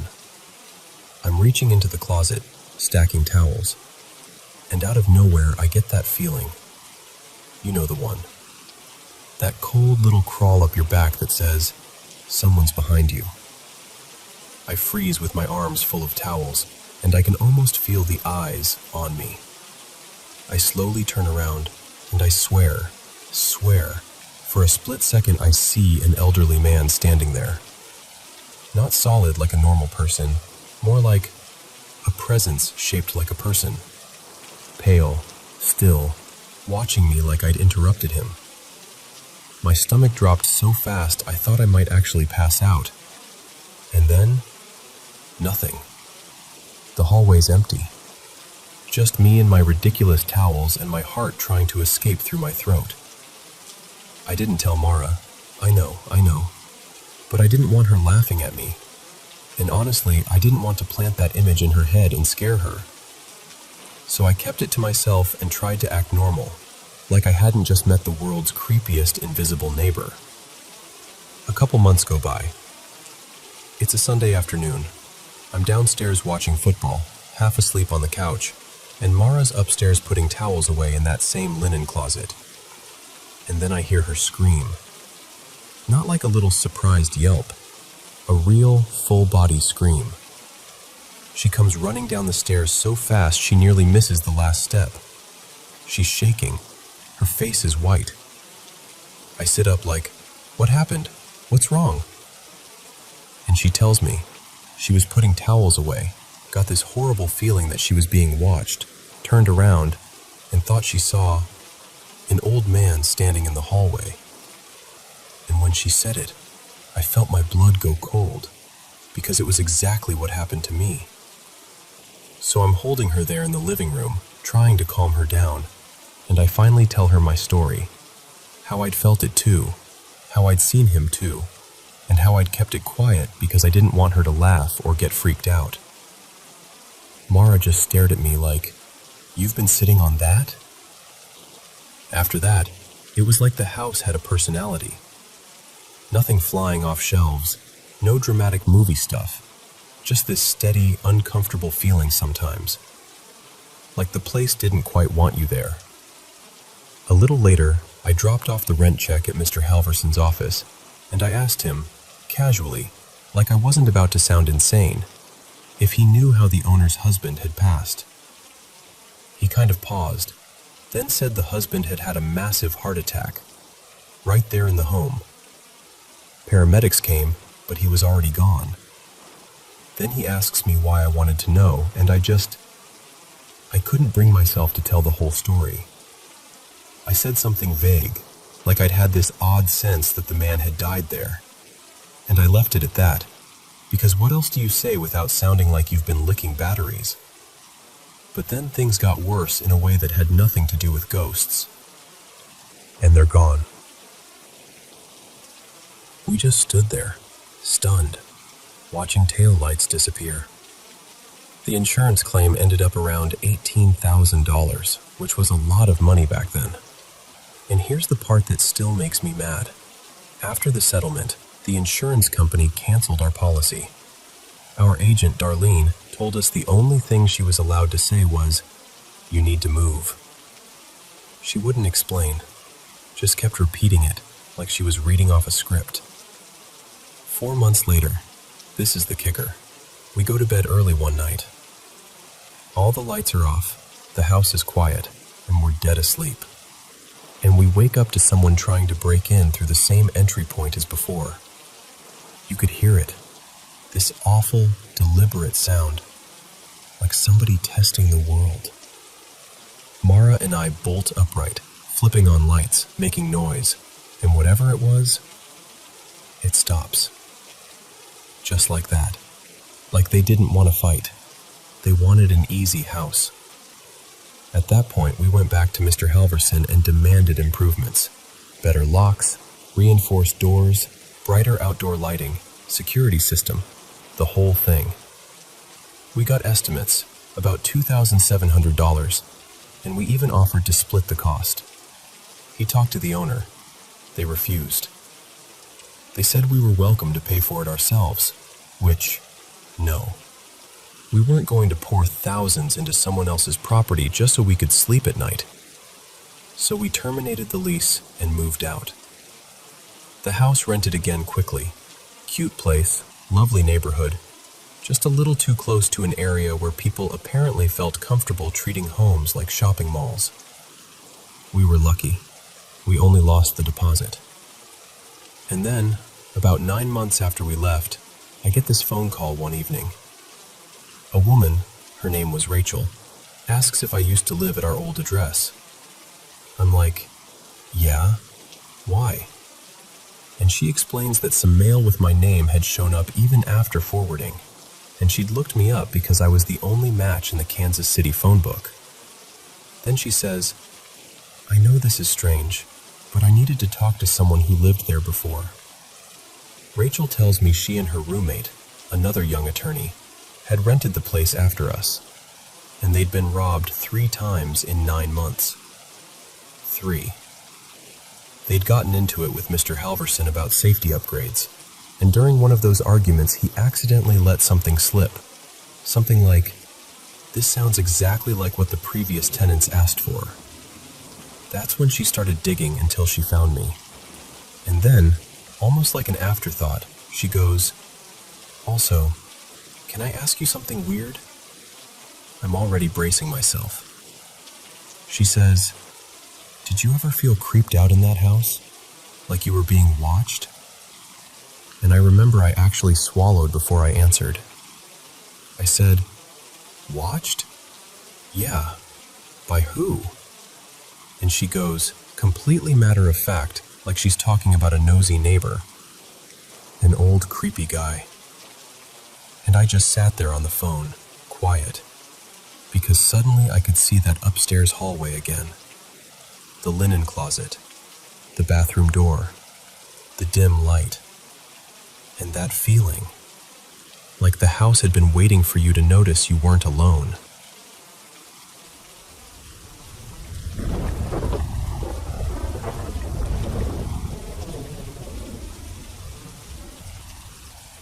Hey, so this is a story I meant to tell forever ago, but it only came rushing back to me recently, when I was on the phone with my mom, talking about how my great-uncle's Christmas package still hadn't shown up. You know how that goes. One random, ordinary conversation, and suddenly your brain yanks open a dusty drawer you forgot even existed. Anyway, my family has always had these little, "what was that?" moments that sit right on the edge of paranormal. Not constantly, not like some dramatic movie, just enough to make you pause and glance over your shoulder now and then. I don't live in my childhood home anymore. I moved about 6 years ago to a quieter place farther north. Older house, more fields, fewer neighbors. But this story is from back then, from the road I grew up on. Our house sat near a corner. Across the street was our neighbor's house, kind of a weathered brick place, and right by the roadside were 2 tall pine trees that always looked darker than everything around them at night. Our mailbox was out there too, close enough to the road that car headlights would hit it in this quick, bright sweep as you turned onto our street. And apparently, in those headlights, sometimes, there was a girl. My mom and my uncle both described her the exact same way, even though they'd mentioned it years apart, like it was no big deal, like they were talking about a deer they'd seen, or a cat that wandered through the yard. They said she looked young, late teens, maybe early 20s, straight dark hair, shoulder length, and clothes that felt old-fashioned in this really specific way, like a skirt and blouse you'd picture in an old family photo. Not costumey, just dated. She'd be standing near the mailbox, slightly leaning toward the road, as if she was waiting for a car to come from the direction of town. My mom always emphasized this one detail. The girl would lift a hand and tuck her hair behind her ear, like she'd done it 1,000 times. Then she'd fold her arms tight around herself, like she was cold, and stare past the headlights, past the car, like the driver wasn't even there. And the weirdest part? You could only see her in the headlights, like the dark hid her until that split-second beam lit the pines and the mailbox. And then, once the car passed and the light moved on, she was just gone. Not walking away, not stepping back, just gone, like someone hit stop on a recording. I never saw her, not once, and I always kind of wanted to, just so I could decide how I felt about it with my own eyes. But it was only my mom and my uncle, and I know what you're thinking. Could have been a story, a family spooky tale. But here's the thing, neither of them had the personality for that kind of performance. My mom has had car anxiety since she was a teenager, after a bad accident. She's not the type to suddenly yell, "Stop," in the dark for fun. But my dad told me more than once about nights when she'd snap upright in the passenger seat and demand he slam the brakes because she's there again.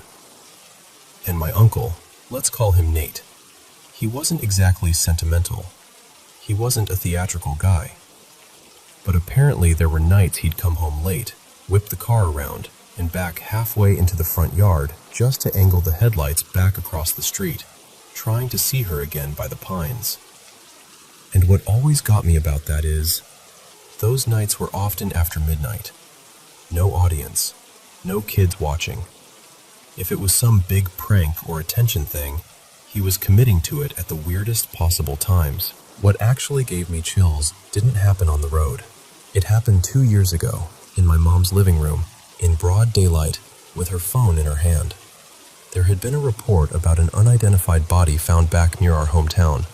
Badly decomposed, unclaimed, the kind of news story that makes everyone go quiet for a second. My dad has this personal reason he always pays attention to things like that. When he was younger, one of his uncles, my great-uncle, just vanished. No goodbye, no explanation, nothing. Every time remains are found within a couple hours' drive, my dad calls to see if there's any chance it could be him. It never is, but he still checks. So my mom tells him about this new case, and while he's processing it, she starts scrolling. Just curious, pulling up older missing persons cases from the area. I was sitting right there, half watching, half not, until she made this sound. Not a scream, not even a full gasp. More like her breath just dropped out of her. Her phone actually dipped like it got heavy in her hand. And she called for my dad, fast. The tone in her voice made my stomach tighten immediately, because I thought, oh my God, she found something about his uncle, or something worse. My dad comes over, and my mom shoves the screen toward him and says, "That's her. That's the girl." My dad's like, "What girl?" And my mom says it again, sharper this time, like she needed him to understand immediately. "That's the one by the mailbox. That's the one we've been seeing." On her screen was a black and white photo, a young woman, dark straight hair, the same kind of clothes, the same face shape my mom had described for years in this casual, unsettling way. The case details said she was 19, from a nearby town. Last seen in our hometown in early winter, late 1970s, right around the holidays. And then, found a couple days later, murdered. Multiple stab wounds.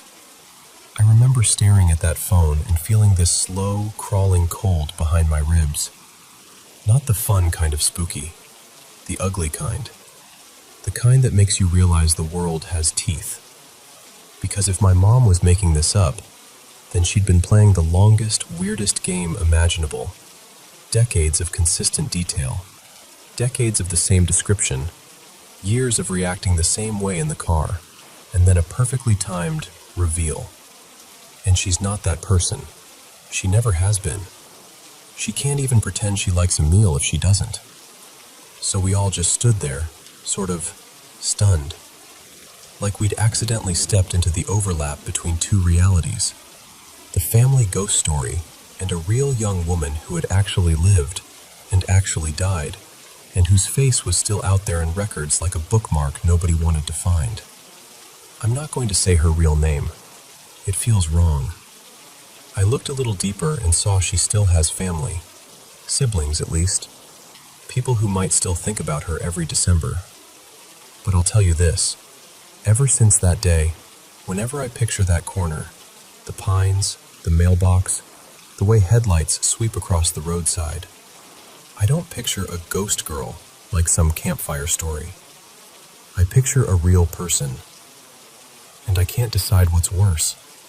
That my mom and uncle saw her at all, or that they only ever saw her for a second, in passing, like she was still waiting for someone to stop.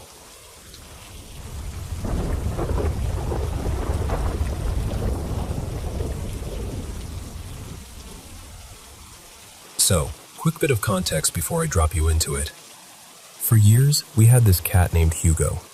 He showed up in our lives sometime in the late 2000s, and made it to that ancient wizard age where the vet basically squints at the chart like, how are you even real? He was old. Somewhere around 18, maybe 20, hard to say. Hugo was also the best mouse hunter I've ever seen. And that's not me being sentimental. He was genuinely talented. The thing is, we didn't do outdoor cats. We lived way too close to a road that felt like it ate animals for breakfast, and I couldn't handle the idea of someone not coming home. So we kept our cats indoors and tried to make their world interesting. Cat trees, toys, window perches, all of it. But we did have a mouse problem, and our compromise was this. The cats could go work in the basement if they wanted. And Hugo? Hugo lived for basement duty. He was vocal too. He had this very specific, I'm requesting basement access sound, and he was smart enough to know doors were opened by pushing the handle down. When he wanted back upstairs, he'd get dramatic, standing on his hind legs, paws hooked over the handle, trying to yank it like a little furry burglar. The handle was stiff, so it took effort, but he'd still try. Now, the basement door was in this short little hallway. Basement door, bathroom door beside it, and then a pantry door a step away. It was one of those tight spaces where sounds bounce weirdly, like everything is closer than it should be. Okay, here's where the story actually starts. It was, I want to say 2014-ish, give or take. I was up late, as usual, somewhere around 2:30 or 3 in the morning, sitting on the couch with the whole house quiet in that heavy, asleep kind of way. And then I hear it, that basement door, rattling. Not a gentle, house-settling noise, not a little tap. It sounded like someone was shaking it, testing it, like, let me in, let me out, let me something. My first reaction was irritation, honestly, because at the time, the cats were being treated for flea and worm stuff, and the basement was the one place we really didn't want them wandering around during that. And I was the only one awake. Everyone else had been asleep for hours. So I stand up, already mid-lecture in my head. I'm walking toward the hall like, Hugo, are you kidding me right now? Who put you down there? I get close enough to reach for the handle, and right before my hand touches it, I hear a little meow. From my left, I turn, and there's Hugo, sitting calmly on a shelf by the bathroom, staring at the basement door like he's watching a show. And I swear to you, that moment did something to my spine. Like every bone went, oh, Nope, because if that wasn't Hugo at the basement door, then what was?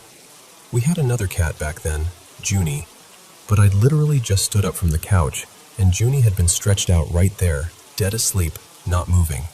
It couldn't have been her. So I turned back to the basement door, and I'm trying to tell myself, okay, draft, pipes, mouse, anything normal. And then the handle starts moving. Not the door shaking, the handle. It jiggles up and down, like someone is trying to press it, failing, trying again. And then it gets more aggressive, like it's frustrated. Like something on the other side is learning the mechanics by brute force. And that's when my brain went from investigate to absolutely not. I grabbed the nearest sturdy thing, a wooden chair, and shoved it in front of the door like I was in a low-budget horror movie with a survival instinct. Then I scooped up Hugo, marched to my room, and got in bed with my heart doing kickflips. The rattling stopped maybe a minute after I left, which somehow made it worse, like it had been waiting for an audience. But the handle? No. And then my dad made it so much worse, because when I told him, he goes, very casually, "That handle doesn't work like that. If you saw it moving, it was moving on your side." Like, thank you. That's so much scarier. That means it wasn't something trapped in the basement wanting out. It was something up here, with me, that wanted down there. I truly hoped that would be the end of it. It wasn't. A few months later, my mom admitted she'd heard it too. Late at night, the same hallway, the same strange impatience. And after that, when it happened again, Hugo would actually change his little observation spot. He started perching closer to my room, like he had decided the best seat for the basement door's performance was right where I could see it too. Years passed. Life moved on in that way it does. And then, when Hugo got really old, he got sick. He rallied for a while. He improved, but he never fully bounced back.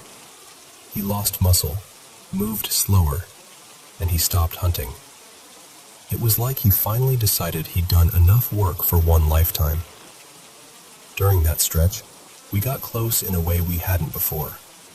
He'd always been independent, kind of, I love you from across the room. But in the end, he chose me. He'd come find me, settle near me, lean into my hand like we were making up for time. Eventually, his body just couldn't keep going. We lost him. It wrecked me. When the vet returned him to us, it was in this small, plain urn. Nothing fancy, just simple and heavy with meaning. We put it on that shelf in the hallway, the same shelf where he used to sit and watch the basement door. It felt right, like his post. Not long after, my family started fixing up a little farmhouse outside town. We didn't sell the old house. My sisters moved in to keep an eye on it while things transitioned. And then, right before one of the last big moves, I'm in the kitchen at the old house when I hear it again. That basement door, rattling. I walk toward the hallway, and then there's this loud, sharp bam, like something hit wood hard. When I get there, my mom and my brother and my younger sister are already standing in the hall, staring at the door like they don't trust their own eyes. I go, "What was that noise?"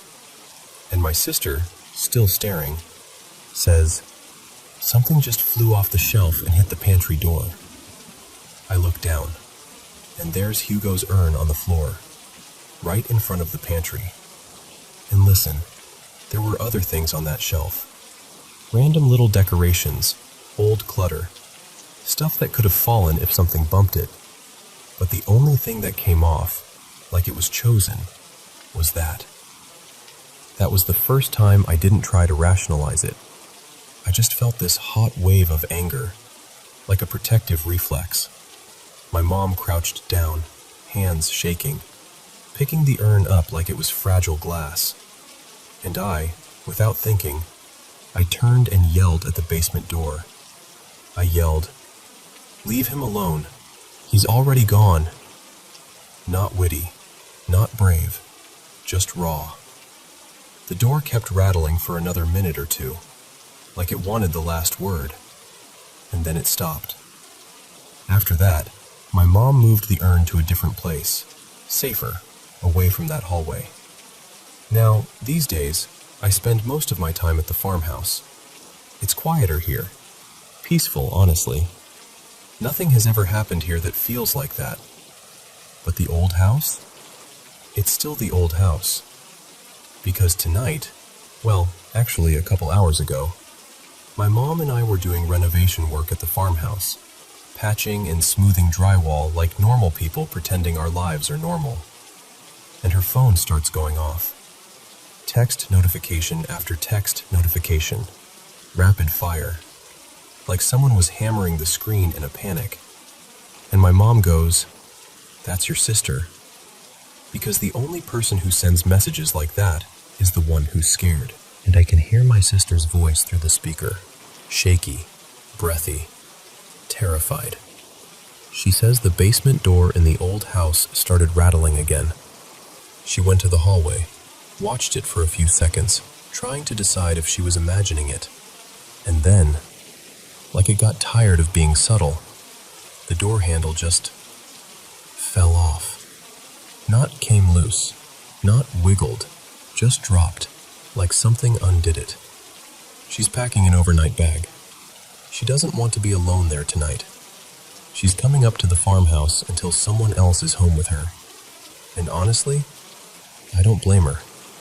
Because once you've stood in a quiet house at 3 a.m, watching a door handle move like it has hands of its own, you don't forget that feeling.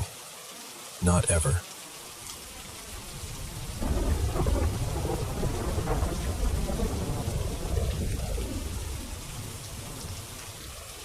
So, I literally just found this group, and I've been sitting here like, okay, I have to get this off my chest. Because this is hands down the creepiest stretch of my entire life. This all happened when I was in high school, back when I lived with my parents in this older house in a tiny town in northern Kansas. And I've always been one of those people who's kind of open to weird stuff. Like, I grew up on ghost shows. I lived for scary movies. I was that kid counting down to Halloween like it was a national holiday. So when 2 of my best friends, Kelsey and Marin, were like, "We should do a Ouija board," I didn't hesitate for even a second. Which, yeah, looking back, not my proudest decision.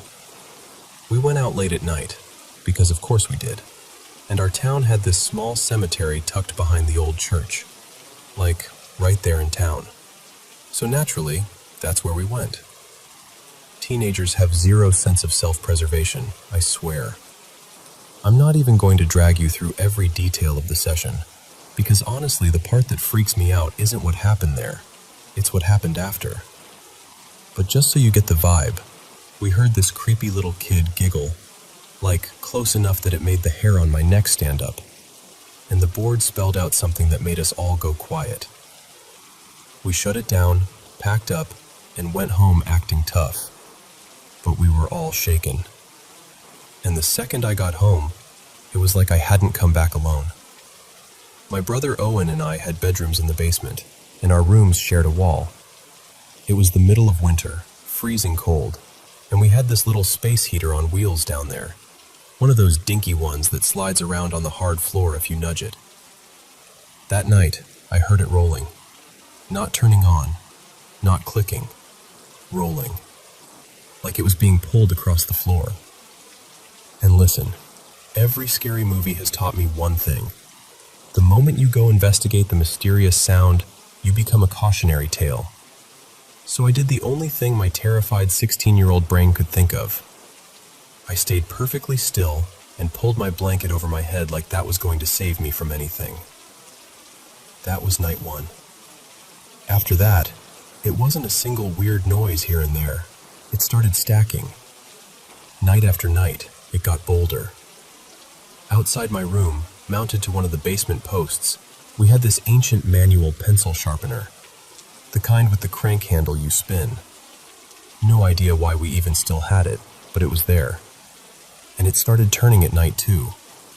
Not fast, just slow enough that you could hear the metal mechanism whining, like someone was patiently cranking it in the dark. Then it moved into my room. I had this glass jar, like a little vintage jelly jar, sitting on my dresser in the closet. And at night I'd hear it scraping, back and forth, on wood, over and over. I made this rule for myself early on. Don't acknowledge it. Don't talk to it, don't react, don't even look. Like if I pretended hard enough, maybe it would get bored and leave me alone. But it didn't get bored. The longer I ignored it, the more aggressive it got. Like it was mad I wouldn't pay attention. And one morning, after a particularly awful night, I finally looked. And there were fresh scratch marks gouged into the top of the dresser where that jar had been dragging itself around. That was the moment my stomach really dropped. Like, okay, this isn't my imagination. Still, I didn't tell my family. My parents believed in paranormal stuff in a casual way. Like, oh yeah, spirits exist, kind of way. But they'd always insisted the house was fine. And I didn't want to be the dramatic kid who watched too many horror movies and freaked herself out. My room had that old wood paneling, and I'd hear tiny taps right near my headboard, right next to where I was lying. Not in the walls like plumbing, on the paneling, like knuckles.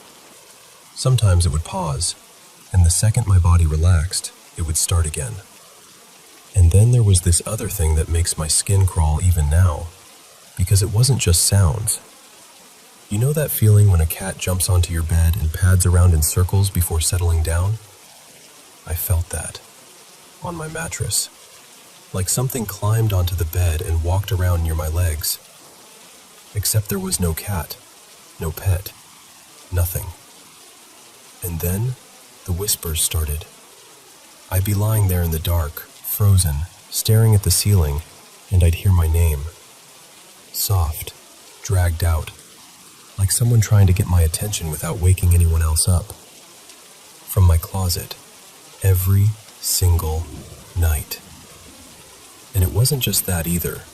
On the left side of my bed, I had this big wooden bookshelf my grandpa had built for me. On top of it sat this small, flat-screen TV, and the buttons on the back were ridiculously loud when you pressed them, like a sharp plastic click that echoed. Those buttons started clicking at night, too. So picture me, hearing the heater roll, the pencil sharpener crank, tapping beside my head, whispers in the closet, TV buttons clicking, and feeling something shift onto the bed like it belonged there. I was exhausted, jumpy, constantly on edge. I'd go to school on 2 hours of sleep and try to act normal while my brain screamed, "Do not go home." And then I hit my breaking point. One night, I had this nightmare that felt too real. So real it didn't even feel like a dream. In it, I was in my room, exactly as it was in real life. Same shadows, same corners, and as I looked around, I saw them. A little girl curled up in the corner of my closet, hugging her knees. A little boy at the side of my bed, pressing down on the mattress like he was testing it. A tall, dark figure crouched behind my bookshelf near the TV, and another shadowy figure in the opposite corner, tapping on the wall. Tap, tap, tap. I woke up shaking, like full-body, teeth-chattering shaking. The next morning, I finally told my brother Owen, because I couldn't keep it to myself anymore. I started describing the dream, and I swear to you, his face went pale. His eyes got huge, and he cut me off mid-sentence and said, "Wait, was the little boy by your bed wearing..." And then he described him. Exactly. Down to the details I hadn't even said yet. We had the same nightmare. That's when everything spilled out. I told him about the heater, the pencil sharpener, the jar, the tapping, the whispers, the TV buttons, the bed thing, everything. And he just nodded, because he'd heard it too.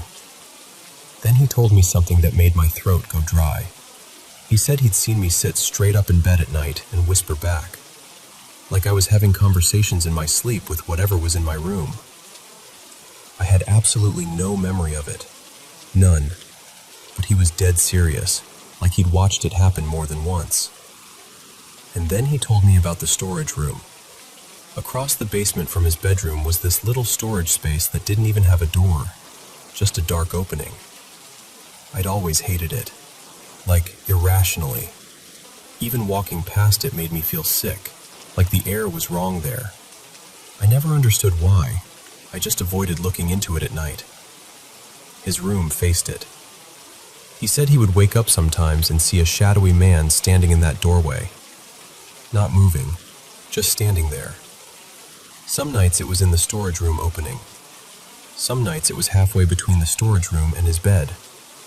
And some nights it was standing in the doorway of my room, staring in. I never saw it. Not once. Which somehow made it worse, because it felt like it was choosing to hide from me. We finally told our parents. My dad brushed it off. Classic. But my mom got really quiet, and she admitted that when she was home alone sometimes, she'd hear faint whispering from downstairs. And once or twice, she'd heard someone call out, "Mom?"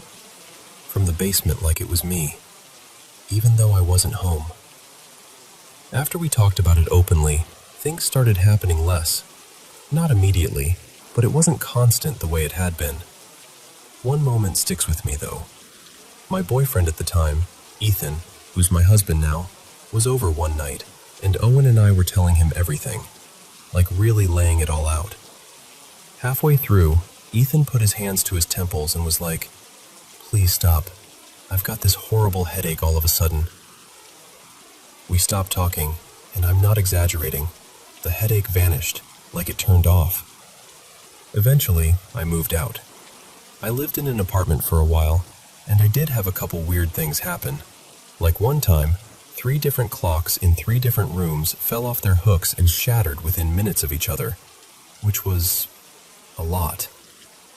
But nothing ever reached that level again. And here's the part that makes me feel weirdly guilty.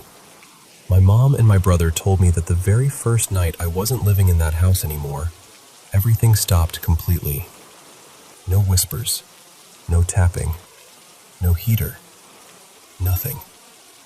Like whatever it was focused on me. So I don't know if I left something behind there, or if it was attached to me for a while and then gave up, or if the whole Ouija board thing cracked something open and it took time to close. All I know is this: I will never touch a Ouija board again as long as I live. And I am deeply, genuinely grateful that whatever that was isn't with me anymore.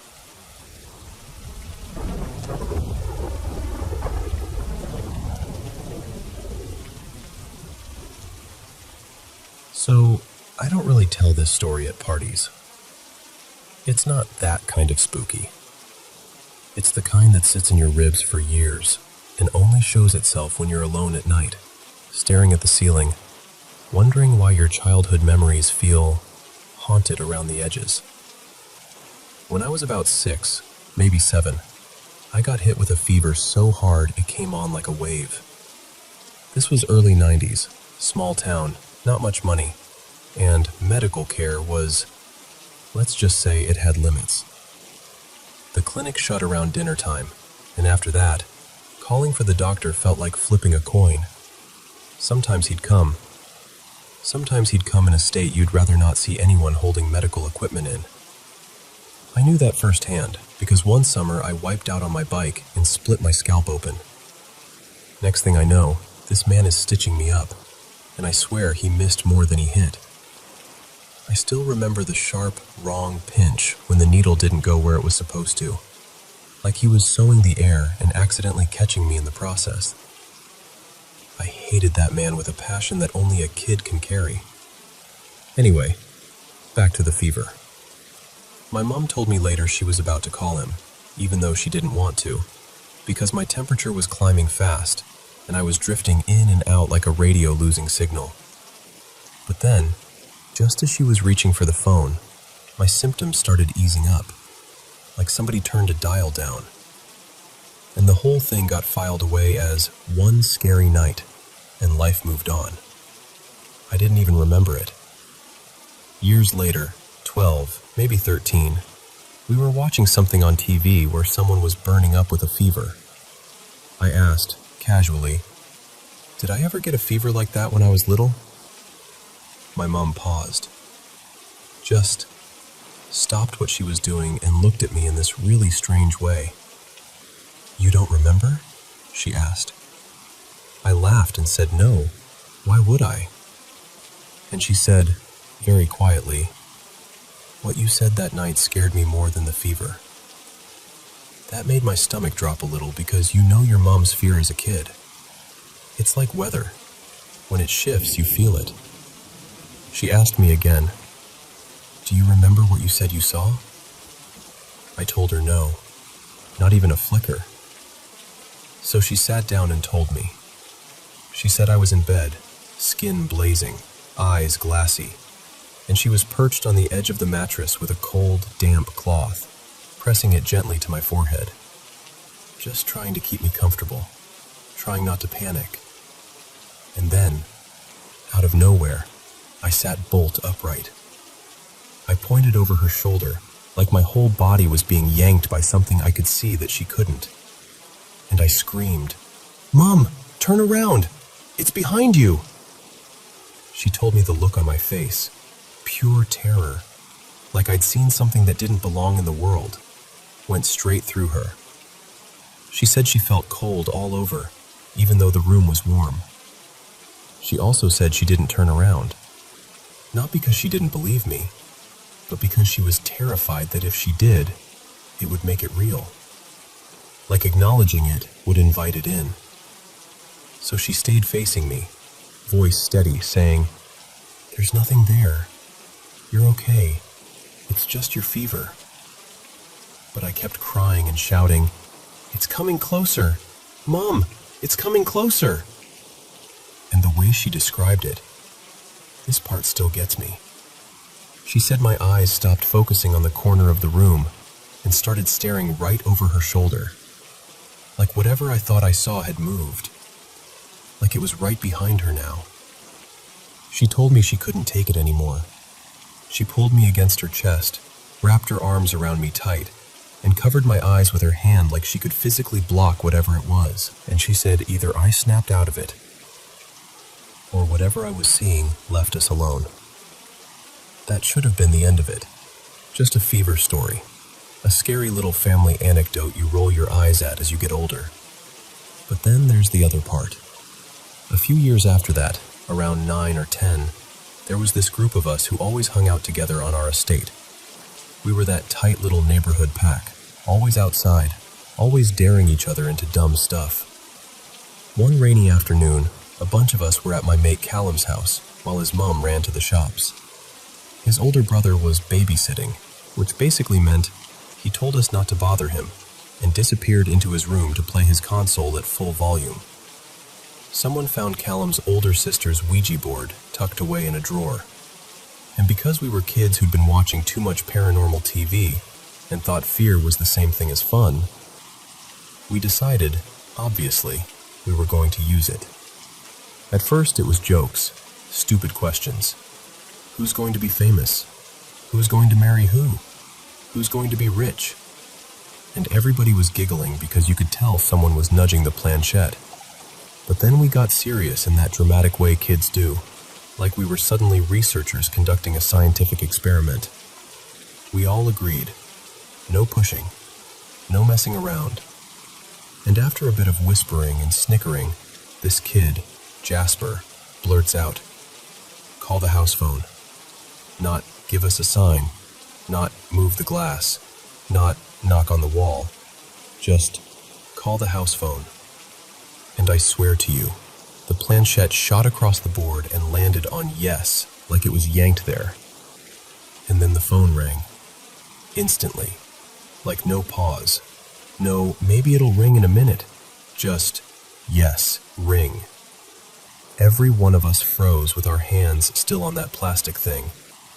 The laughter died so fast it was like someone unplugged it. The phone kept ringing, and nobody moved. It felt wrong to answer, like picking up would complete whatever we'd started. And then, from the older brother's room, we hear him shout, furious, "Answer the bloody phone!" So Jasper, because he was more scared of getting yelled at than of ghosts, snatched it up and put it to his ear. And his face just drained, white as paper. He slammed the receiver down like it burned him and rushed back to the board, breath shaking, going, "I'm done. I'm done. I'm not playing anymore." We demanded to know what he heard. He said it was low and crackly, like it was coming through water, but underneath it there was this voice, rough, almost snarling, saying something that sounded like, "Zuzu, Zuzu." And the second he said it out loud, the phone rang again. Nobody answered that time, not even with the older brother shouting. We just tore the board back into the box like it was poisonous and sat there in this awful silence until the ringing stopped and the front door opened. Callum's mom walked in with shopping bags and immediately went, "What's wrong with you lot? Why are you all so quiet?" Then she looked at Callum like she already knew. "What did you break?" she snapped. We didn't explain. We couldn't. We just muttered excuses, grabbed our coats, and scattered like our lives depended on it. And outside, we all agreed, right there on the pavement, we don't talk about it again. We didn't. Not for years. Then comes the last part, the part that makes me feel sick, because it's the one that grew teeth. When we were about 11, the older kids, me included, were the cool group. And we did that gross older kid thing where we made little ones prove themselves with initiation rituals. Nothing we thought was serious at the time, but looking back, we were idiots. Cruel in that careless way kids can be. They called it the hanging shed. The story went that somewhere outside town, there was an old shed left standing from centuries ago, from back when the first houses were built. The family who owned the land had supposedly done evil rituals, and the church people, townsfolk, destroyed their house and forced them out. But the shed got overlooked and stayed there, rotting in the field, waiting. And every 100 years, on the anniversary of the house being torn down, the shed would claim someone. A man would leave his home in the night, walk miles in the dark, and hang himself from a beam.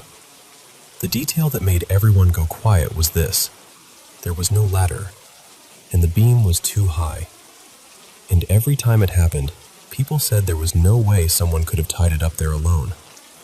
One of the older lads, Dylan, finished telling it, let the silence stretch, and then said, "I know where it is." And like moths, we followed. He led us out to this field where there really was a shed standing by itself, small, wooden, old-looking. The older kids knew it probably belonged to a farmer nearby, but the little ones didn't. And you could see it on their faces. They wanted it to be the hanging shed. They wanted the story to be true. So we made it into a test. We told them, if you go inside, close the door, and stay longer than anyone else, you're in. It was already getting dark, early evening, cold air, that kind of dim light where everything looks more sinister than it should. And that shed had no windows. Once you stepped inside and the door shut, you were swallowed by black. One kid refused outright and backed away, shaking. We teased him, of course. Another went in first, and, because we were awful, we crept around banging on the walls, scraping sticks, whispering nonsense until he burst out in tears. We pretended to look impressed, like, "Ooh, did you hear something?" Like we hadn't been the ones making it. Then it was the last kid's turn, a boy called Noah. Noah wasn't really in our group, but everyone liked him. Quiet, brave, trying hard not to show fear. He stepped into the shed, and we shut the door. And this time, this is important, we didn't do anything. No banging, no whispering, nothing. We stood around talking about random stuff, already losing interest. Someone counted seconds for a bit, then stopped. It felt like he'd been in there ages, long enough that we started getting impatient and cold and hungry. We were about to open the door and call it a day when we heard Noah screaming from inside. Not joking screaming, not boo screaming, real screaming. He was pounding on the door, shouting, "Let me out! Let me out!" We yelled back, "It's not locked!" Because it wasn't. There was no lock on the outside. He could have opened it, but he kept shrieking like he couldn't find the handle, like it wasn't there, like the door wasn't a door anymore. So we rushed in, grabbed the handle, and pulled. It wouldn't budge. I remember the panic that flashed through all of us at once, because suddenly we weren't playing a game. We were standing outside a shed with a child sobbing inside it. We yanked and yanked until it finally gave way, so suddenly that we all tumbled backwards into each other, a heap in the mud. And Noah came flying out like he'd been shot from a cannon. He didn't stop. He didn't look back. He sprinted across the field like something was on his heels. We chased him, shouting his name, and when we finally caught up, he was shaking so badly he could barely stand. "What happened?" we asked. "What did you see?" He stared at us with this blank, stunned horror and said, "Once, only once, I saw the noose." And then he refused to talk about it ever again. I didn't think about that shed for nearly a decade. Then one morning, when I was 19, I got a knock at my flat door. I opened it and saw a couple of lads from the old estate, faces pale, eyes red like they hadn't slept. They told me Noah was dead. He'd hanged himself the night before, in a shed. A farmer found him in the morning. He was 17, and the whole town went strange after that, quiet in the worst way. There were rumors, and the police asked questions, and people kept saying the same thing over and over. How could he have done it alone? They investigated it for months. There was talk of foul play, talk of someone helping, someone forcing, someone staging. But in the end, it was ruled a suicide. And I know, logically, I know coincidences happen. Tragedies happen. People suffer in ways you never see coming. But every so often, late at night, my mind drifts back to a cold towel on my forehead. My mom refusing to turn around. A phone ringing at the exact wrong moment. And a shed in a dark field. And I can't help wondering, just for a second, just a tiny, sickening second, what if, that night when we were kids, we really did find it?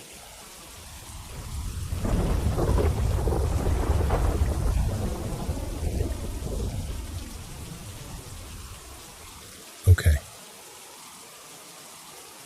So I'm going to tell you something that still makes my stomach drop when I think about it. A little while back, maybe 5 or 6 weeks ago, I was home with my parents on a quiet Saturday. I'm 23, and I have this boring little weekend habit where I like to fill up my tank before the week starts. There's this grocery store gas station a few minutes away where it's usually a couple cents cheaper. So I told my dad, "I'm just going to run out for gas. I'll be right back." And my dad, love him truly, but he has this thing where he acts like I'm going into the wilderness every time I leave the driveway. Like I've been pumping my own gas for years. I don't need an escort mission. So I leave, and instead of taking the quickest route, I do what I always do. I take the longer loop to avoid this annoying left turn that stresses me out. It turns a short drive into a slightly longer one, but I prefer it. It's calmer. I'm a few minutes into the drive when I notice a car behind me. Really close. And I'm not even exaggerating. Close enough that I could see the driver's face clearly in my rearview mirror. And here's the thing. My parents' car is distinct. It's this pale blue-gray color that you don't see often. Like someone tried to describe storm cloud but made it prettier. You can spot it from far away. So when I see that exact car behind me, my first thought is the most annoyed thought imaginable. Oh my God, they're following me. I roll my eyes so hard it almost hurt. In my head, I'm going, "Are you serious? You think I can't handle a gas pump?" I'm literally going to stand next to my car for 3 minutes and swipe a card. I slow down at a stop sign, and I angle my side mirror just a little, trying to get a better look without turning my whole head around like a paranoid person. And I swear to you, it looked exactly like my parents. My mom in the passenger seat, my dad driving. Same hair, same faces, same posture. Even the way my dad holds his shoulders when he drives, kind of stiff, like he's bracing for somebody to cut him off. But something was wrong. Their faces were completely blank. Not neutral like we're just driving. Blank like there was nothing happening behind their eyes. No irritation, no focus, no warmth. Just empty. You know when you see someone and you can tell they're there? Like you can feel the person inside the body?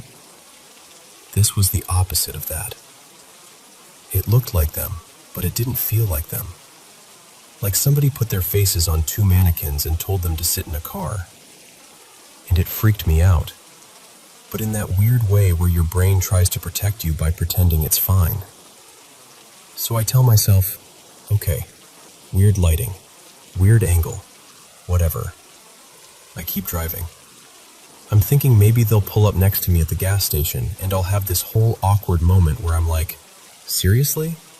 And they'll laugh it off.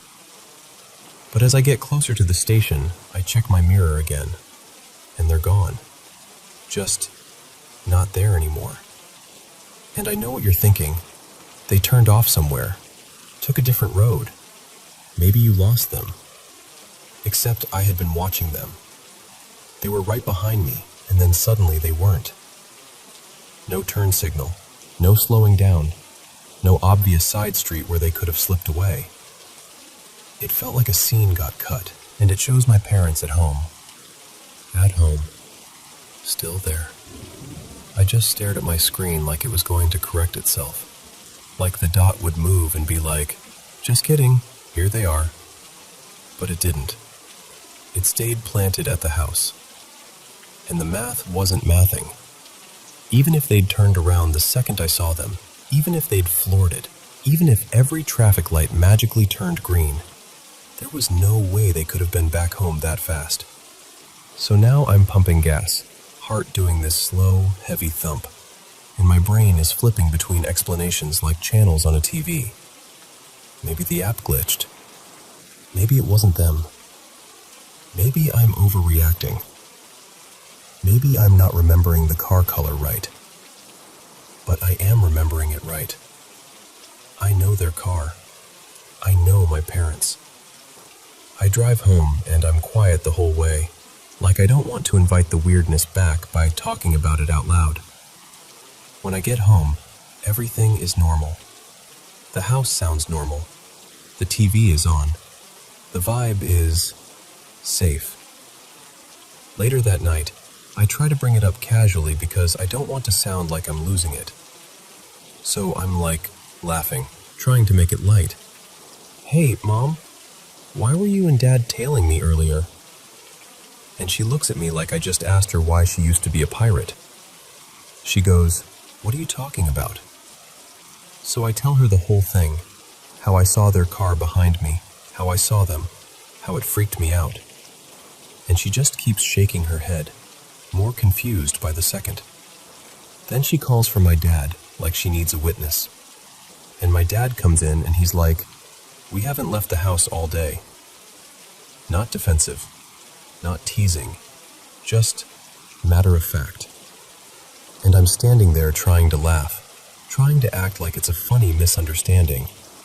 But inside I feel this cold little drop, because now I don't have a neat explanation. Because if it wasn't them, then who did I see? And why did it look so much like my parents, down to the smallest details, but without any of the life that makes them my parents? That's the part that gets me. Not just that I saw people who looked like them. It's that for a few seconds, I felt like I was looking at something pretending to be them, I know how dramatic that sounds. I know. But that's honestly the closest way I can explain the feeling. It's been sitting in the back of my mind ever since, like a splinter you can't quite dig out. And every time I think about those blank expressions in the mirror, I get this urge to check behind me again, just to make sure the road is normal. Because I still don't know what I saw. And I don't know what's worse, having no explanation or having one.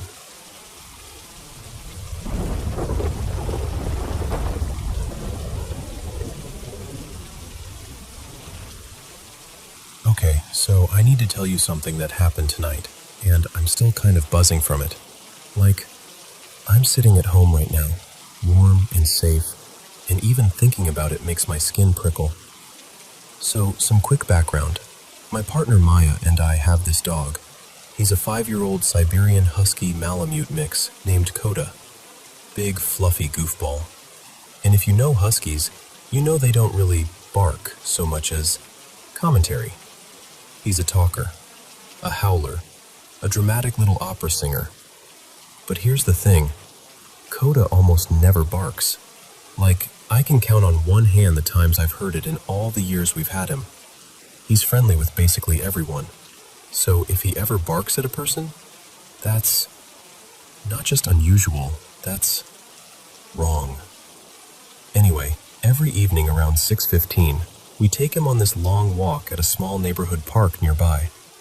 It's not some popular city park, more like a tucked-away trail loop that mostly locals use. We recognize most of the regular dog walkers, even if we don't know their names. It's usually calm, familiar, routine. Not tonight. Tonight, it was cold. Like that biting winter cold where the air feels sharp. We're in the Pacific Northwest, and the fog lately has been pretty heavy. But when we stepped outside, we both just stopped and went, whoa. The fog was thick. Not spooky movie thick, more like the world ends 10 feet away from you thick. The streetlights weren't even really cutting through it, and I remember thinking, as soon as we turned onto the path, I really should have brought a flashlight. So we're walking, talking about normal stuff, work, errands, dumb little day things, while Coda does his usual routine, sniffing like the ground is telling him secrets. It's quiet in the park, which isn't weird this time of year. Most people do their dog walks before dark. I'm a few steps ahead of Maya. I keep turning back when I talk, just out of habit. We're maybe 100 yards in when I turn back again, and I swear my stomach just dropped. Because behind Maya, maybe 8 or 10 yards back, there's someone, just suddenly there.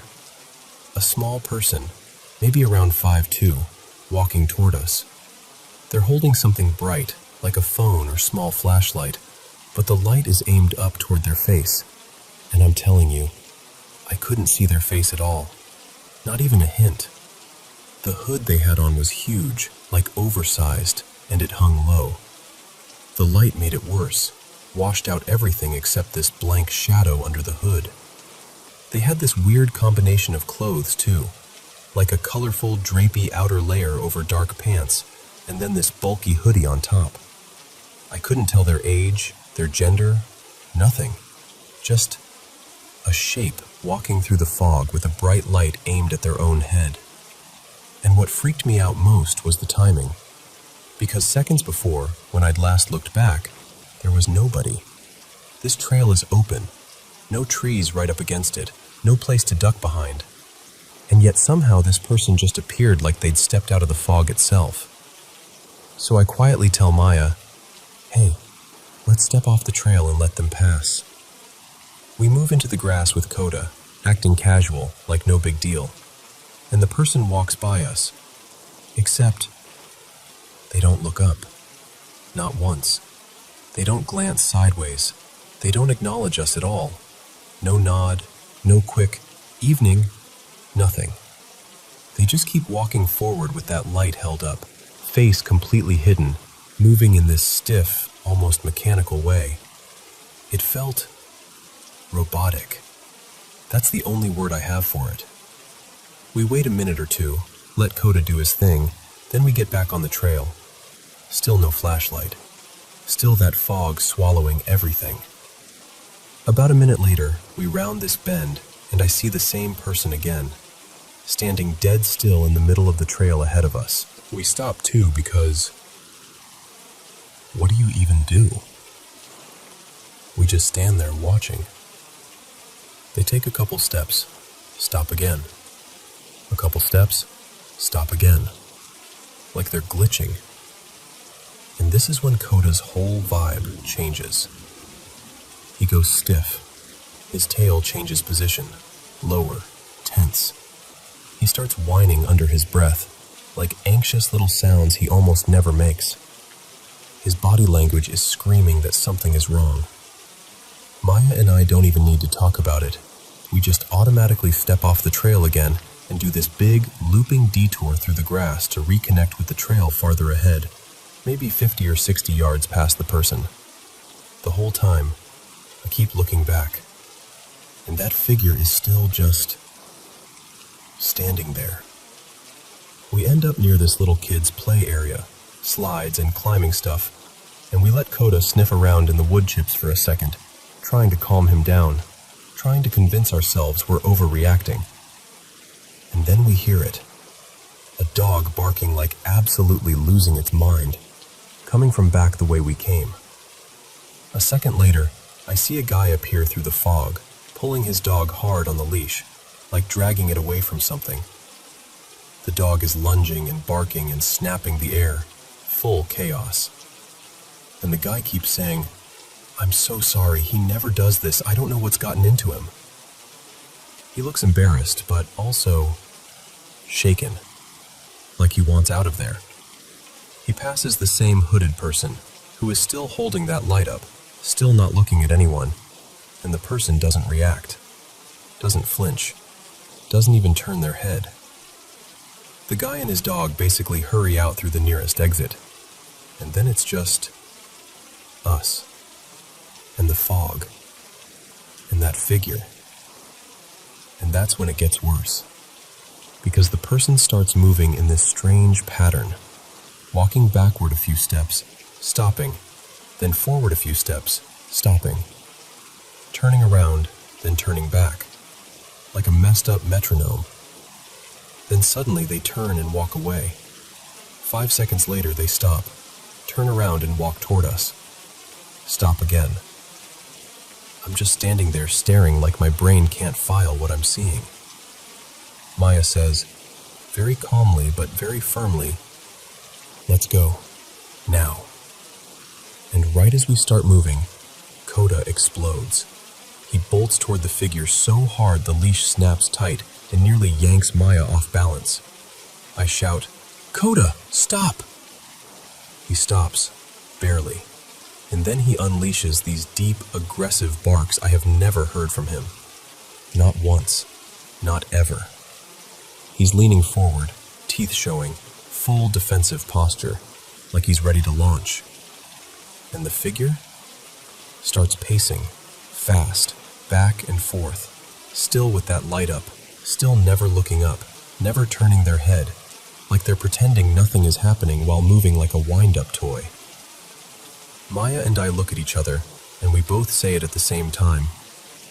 We need to leave. So we get moving toward the next exit path, and Maya is basically hauling Coda away while he refuses to turn his body. He's walking sideways, straining, barking non-stop, eyes locked on that person the entire time like he can't let them out of his sight.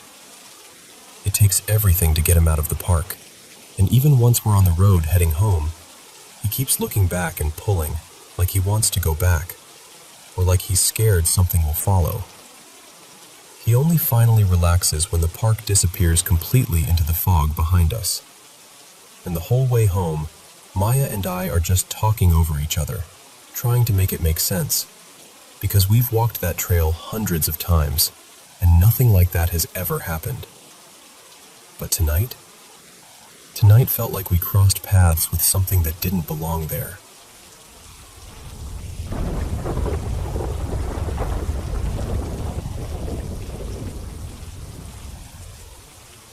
Hey, hi, I'm Marina, and I'm still kind of shaky even saying this out loud. I honestly never thought I'd be the type of person to share a story like this, mostly because I'm the rational one in my friend group. I'm a model, and a lot of my work is self-shot content, usually in my own place where everything feels familiar and controlled. But a few weeks back, I got this itch to do something different. Something that looked a little more high-end and cinematic. So I rented this gorgeous apartment for the night. Really modern. Sleek furniture, polished floors, and these massive windows that made the whole city look like it was sparkling. You know that kind of view where you just stand there for a second and feel like you're inside a movie? That. At first, everything was normal. I set up my ring light and a softer side light, got my tripod straight, checked my angles, hit record. Easy. But the quiet in that place felt too clean, like the air was holding its breath. And every time I glanced toward the windows, especially when I caught my own reflection, I'd get this weird little shiver, like I'd just stepped into a colder room. The kind of chill that makes your skin tighten. I tried to laugh it off. New space, nighttime nerves, city lights playing tricks, whatever. Then, in the middle of a take, my camera just shut off. No warning. No low battery. Nothing. It shouldn't have happened. I remember standing there with my hands half raised like, seriously? Because it was fully charged and working perfectly minutes earlier.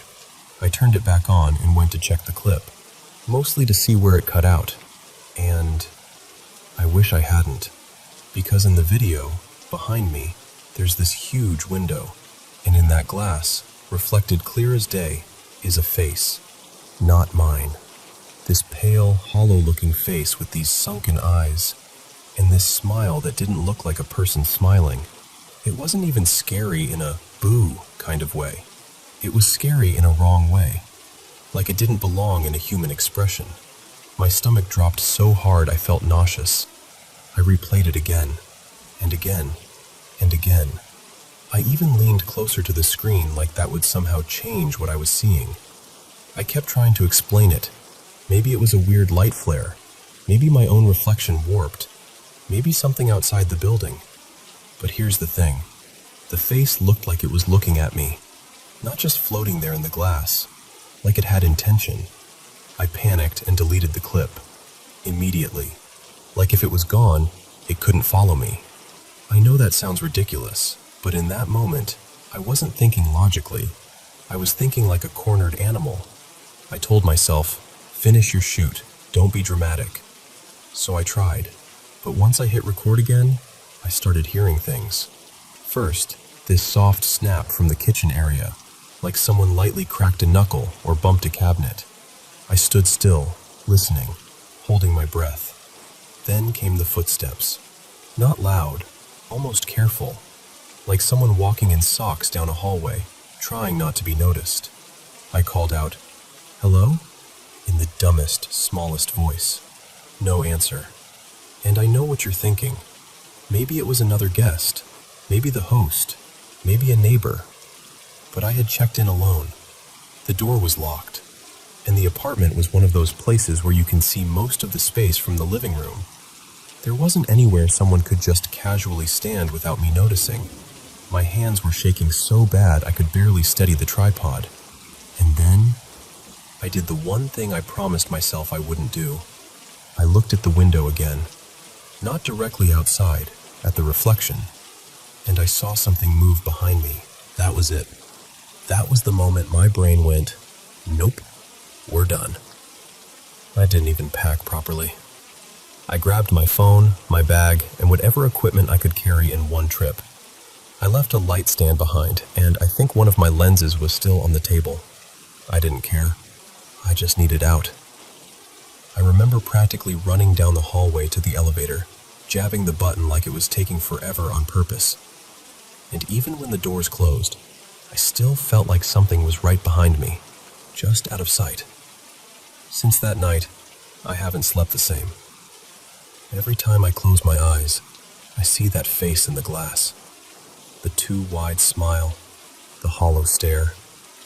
And the worst part is, I brought the feeling home with me.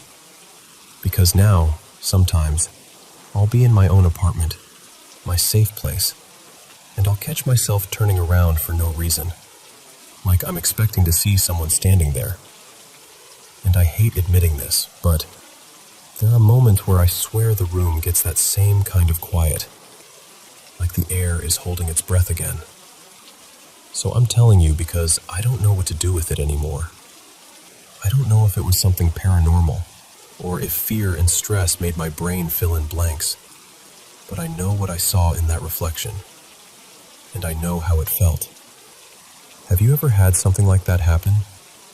Like, not just being scared, but feeling like you were being noticed?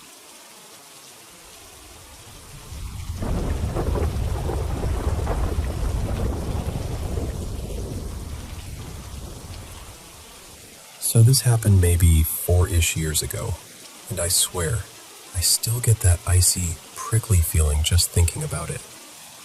Okay, quick setup. My buddy Evan asked if I wanted to come with him to his dad's place for the afternoon. We get there, and his dad's like, "Hey, I'm going out of town for the weekend.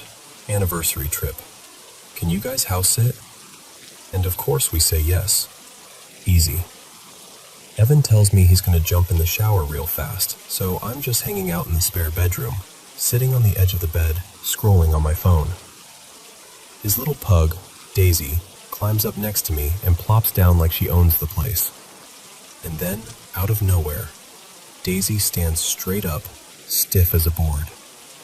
She turns her head toward the closet, like laser-focused, and just stares. The closet door is cracked open, dark inside, and she starts this low growl that doesn't even sound like her. It's not playful. It's not, "Someone's at the door." It's, "Warning." Then she barks, like full-on, furious barking at the closet. And I remember thinking, oh, awesome. Of course. The dog sees something I don't. A couple days later, it's the night we're actually house-sitting. Evan's dad is already gone. Evan and I are wiped because we'd been out late the night before. Some show downtown, loud crowd, barely any sleep. We're back in the spare room, getting ready to crash. Door open because we've got this box fan wedged in the doorway to move air through the hall. The TV's on low, just enough background noise to drift off. And Evan keeps sitting up a little and going, "Did you just see that?" And I'm like, "See what?" And he goes, super casually, like it's no big deal, "That guy, he keeps peeking around the door at us." I didn't see anything. I genuinely thought he was just exhausted and jumpy. So I'm like, "Dude, go to sleep." Eventually he does. He passes out. And that's when I start seeing it. Not like a full person walking in or anything, more like a shape. A head and shoulder kind of silhouette, just barely leaning around the doorway from the hall. I'd glance up, and it would pull back, like it knew. So I'd stare at the doorway, heart thudding, telling myself my eyes were playing tricks on me. Then I'd look down at the TV for a second, look back up, and there it was again. And every single time I caught it, it would duck away like, "Nope, you're not allowed to see me." This happened over and over, 4, 5 times. Enough that I wasn't questioning it anymore. I was just lying there thinking, "Please don't come in. Please don't come in." And then, like someone flipped a switch, Evan's legs start shaking. Not a little twitch, like rhythmic, violent shaking. The kind where your brain immediately goes to worst-case scenarios. Then it spreads. His whole body starts doing it. And Daisy, who'd been asleep, launches upright and jumps right onto his chest, barking in his face like she's trying to drag his soul back into his body. She's going crazy. I lean over and start shaking him. "Evan! Evan! Evan!" saying his name over and over. His eyes open wide, but there is nothing behind them. He's looking through me, not at me.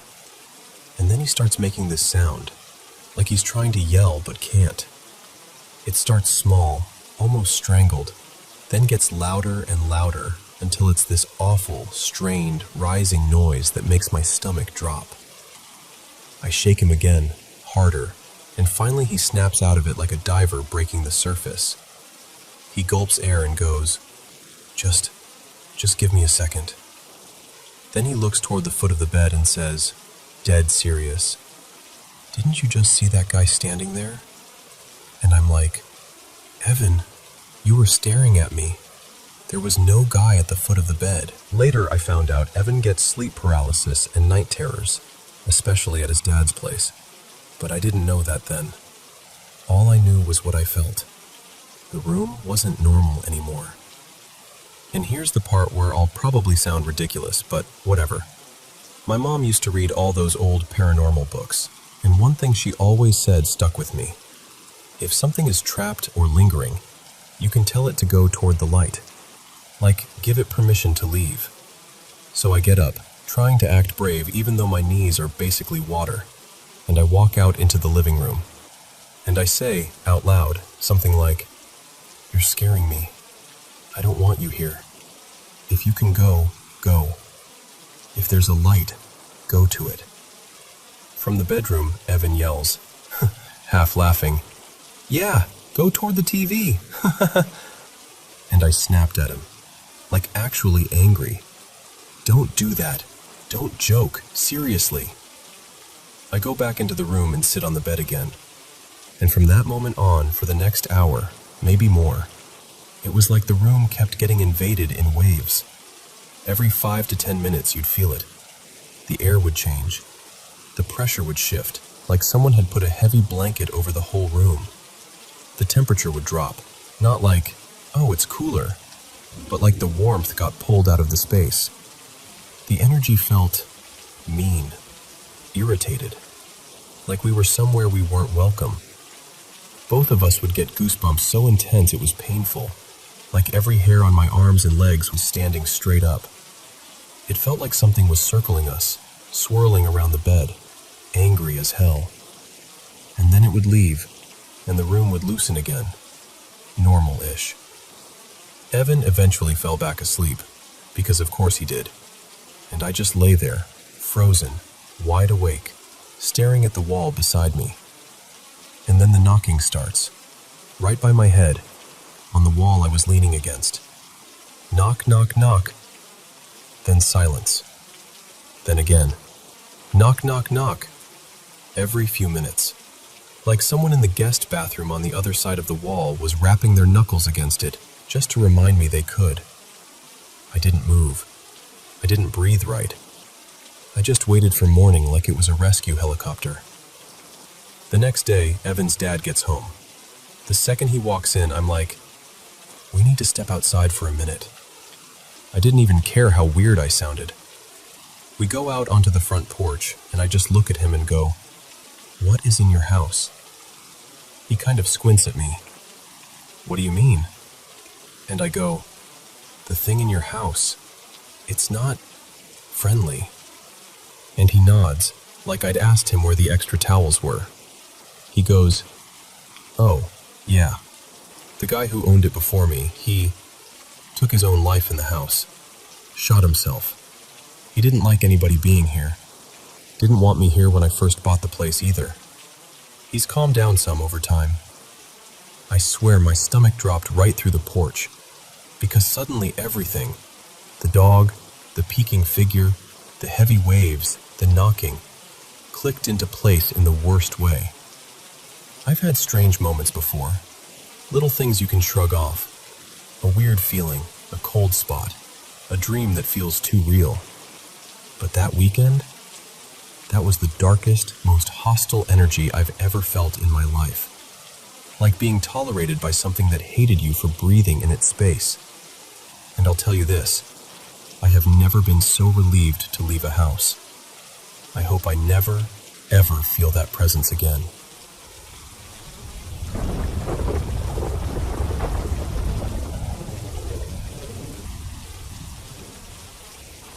Okay, so I'm going going to try to tell this in a way that makes sense, and I really appreciate you sticking with me if I ramble a little. I'm 19 now. I'm non-binary, and I've had this thing around me basically my whole life. And before anything else, because I know how people can get, I've talked to therapists, I've done screenings, I've had the "are you hallucinating" conversations. I'm not diagnosed with schizophrenia or anything like that. I've tried so hard to explain all of this away as anxiety, or stress, or misremembering, or coincidence. But it's been years, and it doesn't feel like coincidence anymore. Since I was little, it's been the same pattern.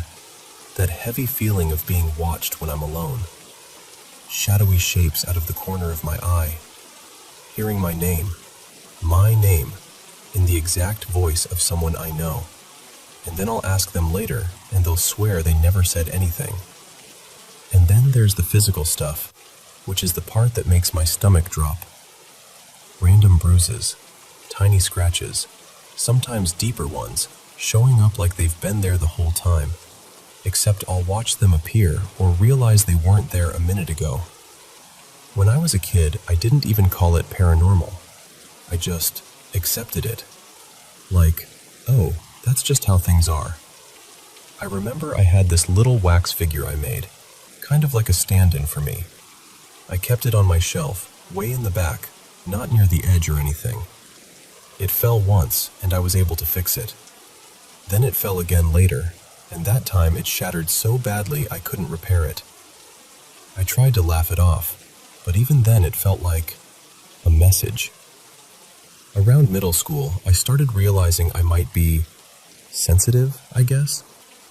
But at that age, I didn't have the words, so my brain grabbed the closest thing it could.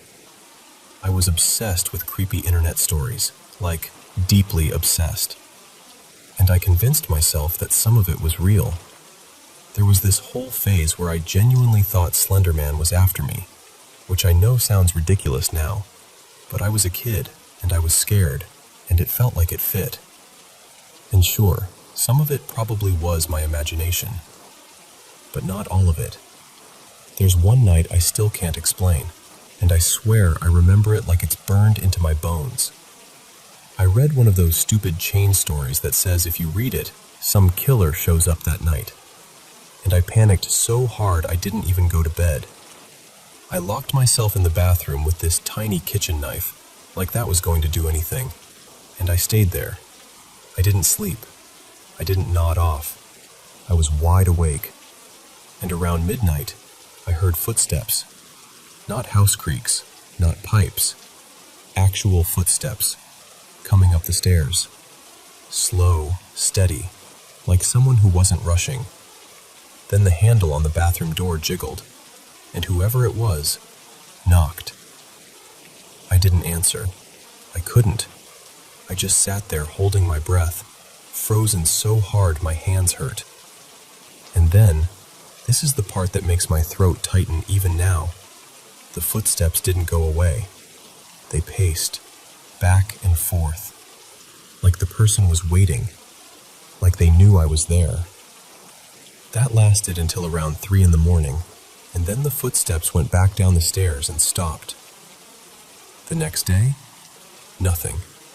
No missing stuff, no broken locks, no smashed window. Nothing I could point to and say, see, this happened. But I know what I heard. I know I was awake. And it wasn't that creepypasta character. It was just something real that I don't have a clean explanation for. Then it was my turn to tell the story. And it worked. Like, immediately. Mira's cousin was the one with their head in my lap, and when we sat them up later, there were these big red scratch marks across their back. Not bleeding, thank God. More like irritated welts, like when you drag your nails across skin. But nobody had touched them, and it wasn't subtle. Everybody saw it. We tried it again with different people, and it happened again. It was like it only had power when I was the one leading it. When other people tried it on me, it kind of worked, but weaker. And the weirdest part was the animals, her dog and even their old cat. were acting wild, like they could feel something in the room with us. That's the kind of thing that sticks with you, you know? Even if you want to forget it. The most consistent thing, though, the thing I can't escape, is the voices. I've heard my name called for as long as I can remember. Sometimes it's like it's coming from another room, sometimes right behind me, and I'll turn around and nobody's there. Or I'll ask, "Did you just call me?" And they'll look at me like I'm speaking another language. The scratches haven't been as bad lately, but I still don't trust my own skin. There were a few that left scars that make no sense. One time I looked at my forearm, looked away, then looked back, and there was a thin, pale scar like it had been healed for weeks. It wasn't there seconds before. That kind of thing messes with your head because you can't even argue with it. You can't, "Oh, maybe I bumped into something." How do you bump into something and instantly have an old scar? Then, during the pandemic, when I still lived with my parents, there was this moment that was different. I was in the kitchen washing dishes, totally normal, and I got this sudden urge to look behind me. Not like, I think someone's there, more like my body moved before my brain caught up, and there was someone standing there. I can't even describe them properly because my brain did this weird thing where it refused to hold on to the details, like it blurred. But it was a person shape, a presence, close enough that my heart should have exploded. I stared for a second, then turned back to the sink like I was on autopilot. And then the thought hit me like a slap. What the hell was that? And I whipped around again. Nothing. And I was home alone. That was the first time I felt like I actually saw it, not just sensed it. And what scares me is, it didn't feel angry. It didn't feel like it wanted to hurt me. It was just there, watching, like it always does. But this past year, things shifted. My luck has always been kind of awful, but it's been like the volume got turned up. I got kicked out of my old place in late November, and I barely managed to move in with my roommates. My roommates are also pagan. One of them, Rowan, practices a lot more than I do, and their partner Jules is really tuned in too. I'm the laziest witch in the house, honestly. I believe, but I'm not consistent. And now I'm wondering if that matters. Because on top of the housing chaos, Rowan's health has been getting worse. Doctors think they might be having seizures. It's been scary and exhausting and just one more wait. And then the pets. We lost so many this year it sounds unreal when I say it out loud. Rats, birds, a kitten.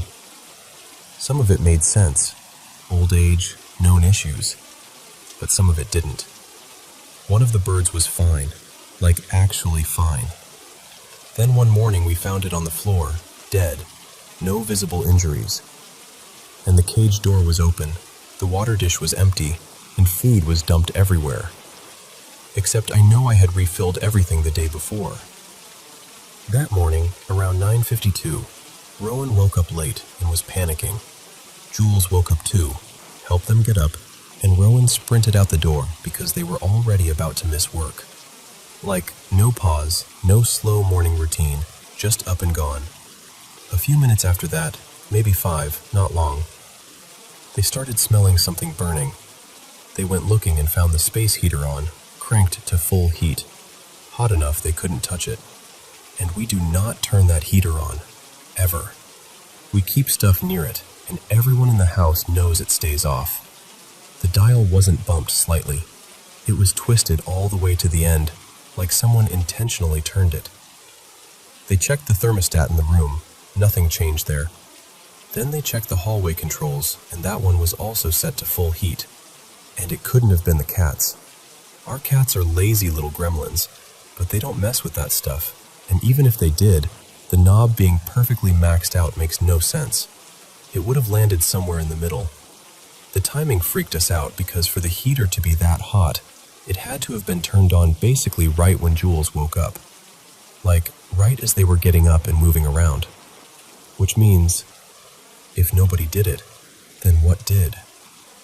We had this awful thought. What if whatever follows me isn't just messing with me anymore? What if it's trying to escalate? What if it wanted to scare us, or worse, start something that could have actually hurt us? And here's another detail that makes it worse. The day before, Rowan had this moment where all the hair on their body stood up, and they got full-body goosebumps out of nowhere. They said it only happened once before in their life, and the last time, it was right before they had an experience with something that did hurt them. And on top of that, their altar, dedicated to a sea deity, I think they said Pontus, has been feeling agitated, like the energy around it is unsettled and sharp. So now I'm sitting here like, okay, I've wanted answers for years, but I could afford to live in denial. It was creepy, but manageable. Now it feels like I don't have that luxury. I don't know what it is. I don't know if it's attached to me, if it's attracted to me, if it's something I accidentally invited in when I was younger and scared and messing with things I didn't understand. I don't know if it's a spirit or just some pattern of energy that keeps following me like a shadow with a mind. I just know this. It's been with me a long time. And lately, it feels closer. And I'm trying really hard not to panic.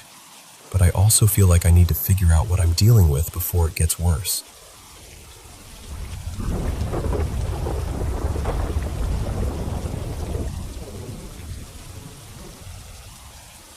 So, I've got two stories for you.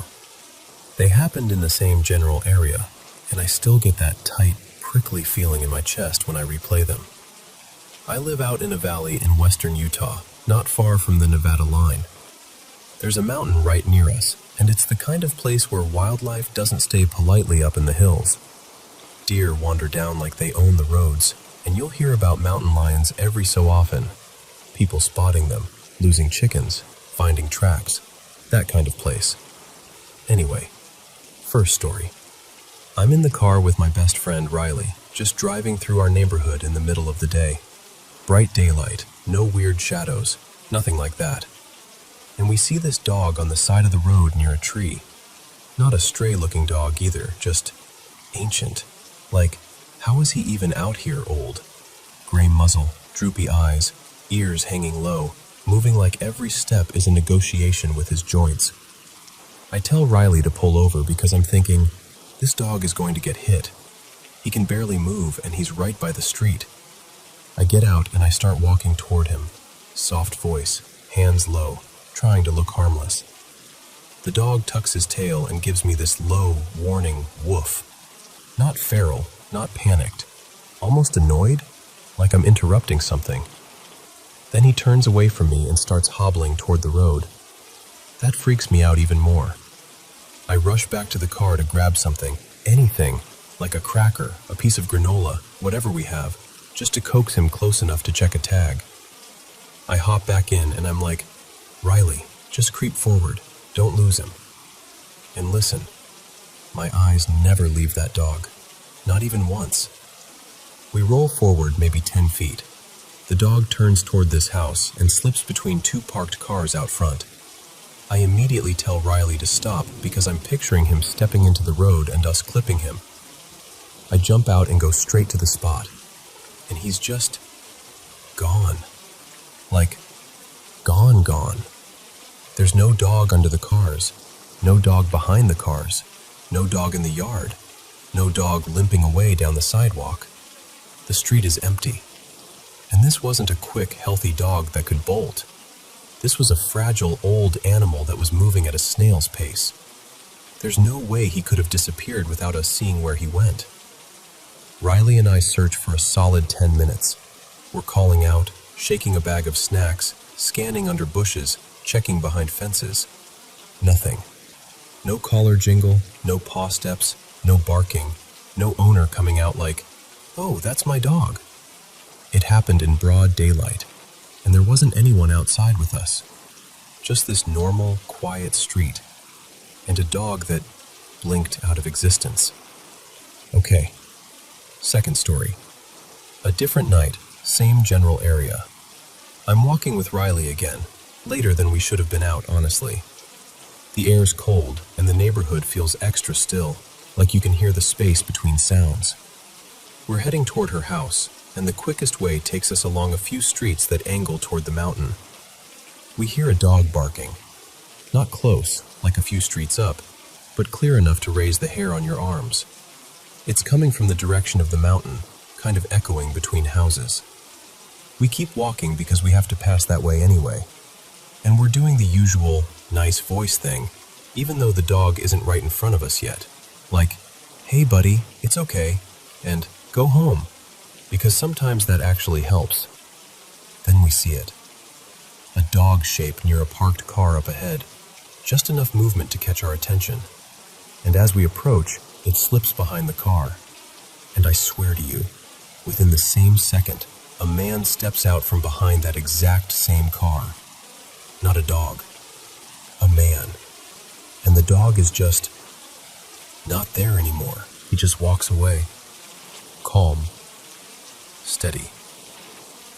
Like we're not even real.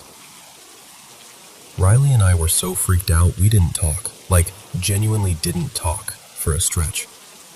We just walked. Faster. And I could feel my heart in my throat. It was that kind of fear where speaking feels like you might break something open.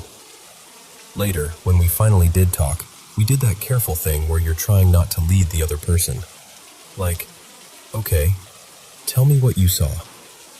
And she described the exact same thing I saw. And here's the part that still gets me. Riley is a skeptic. She doesn't do paranormal. She's not the type to hype herself up or turn weird moments into spooky stories. If anything, she usually talks me down. But she couldn't explain it. And she didn't try to laugh it off. So, yeah, people say creatures like that could be anywhere. Maybe they can. I don't know. I just know where I live, Utah, right by the mountain, all that wildlife. And I know what I saw. Twice. With the same witness, the same timing, the same impossible, clean disappearance. And that's what makes me wonder, how often do we brush past something like that and never even realize it?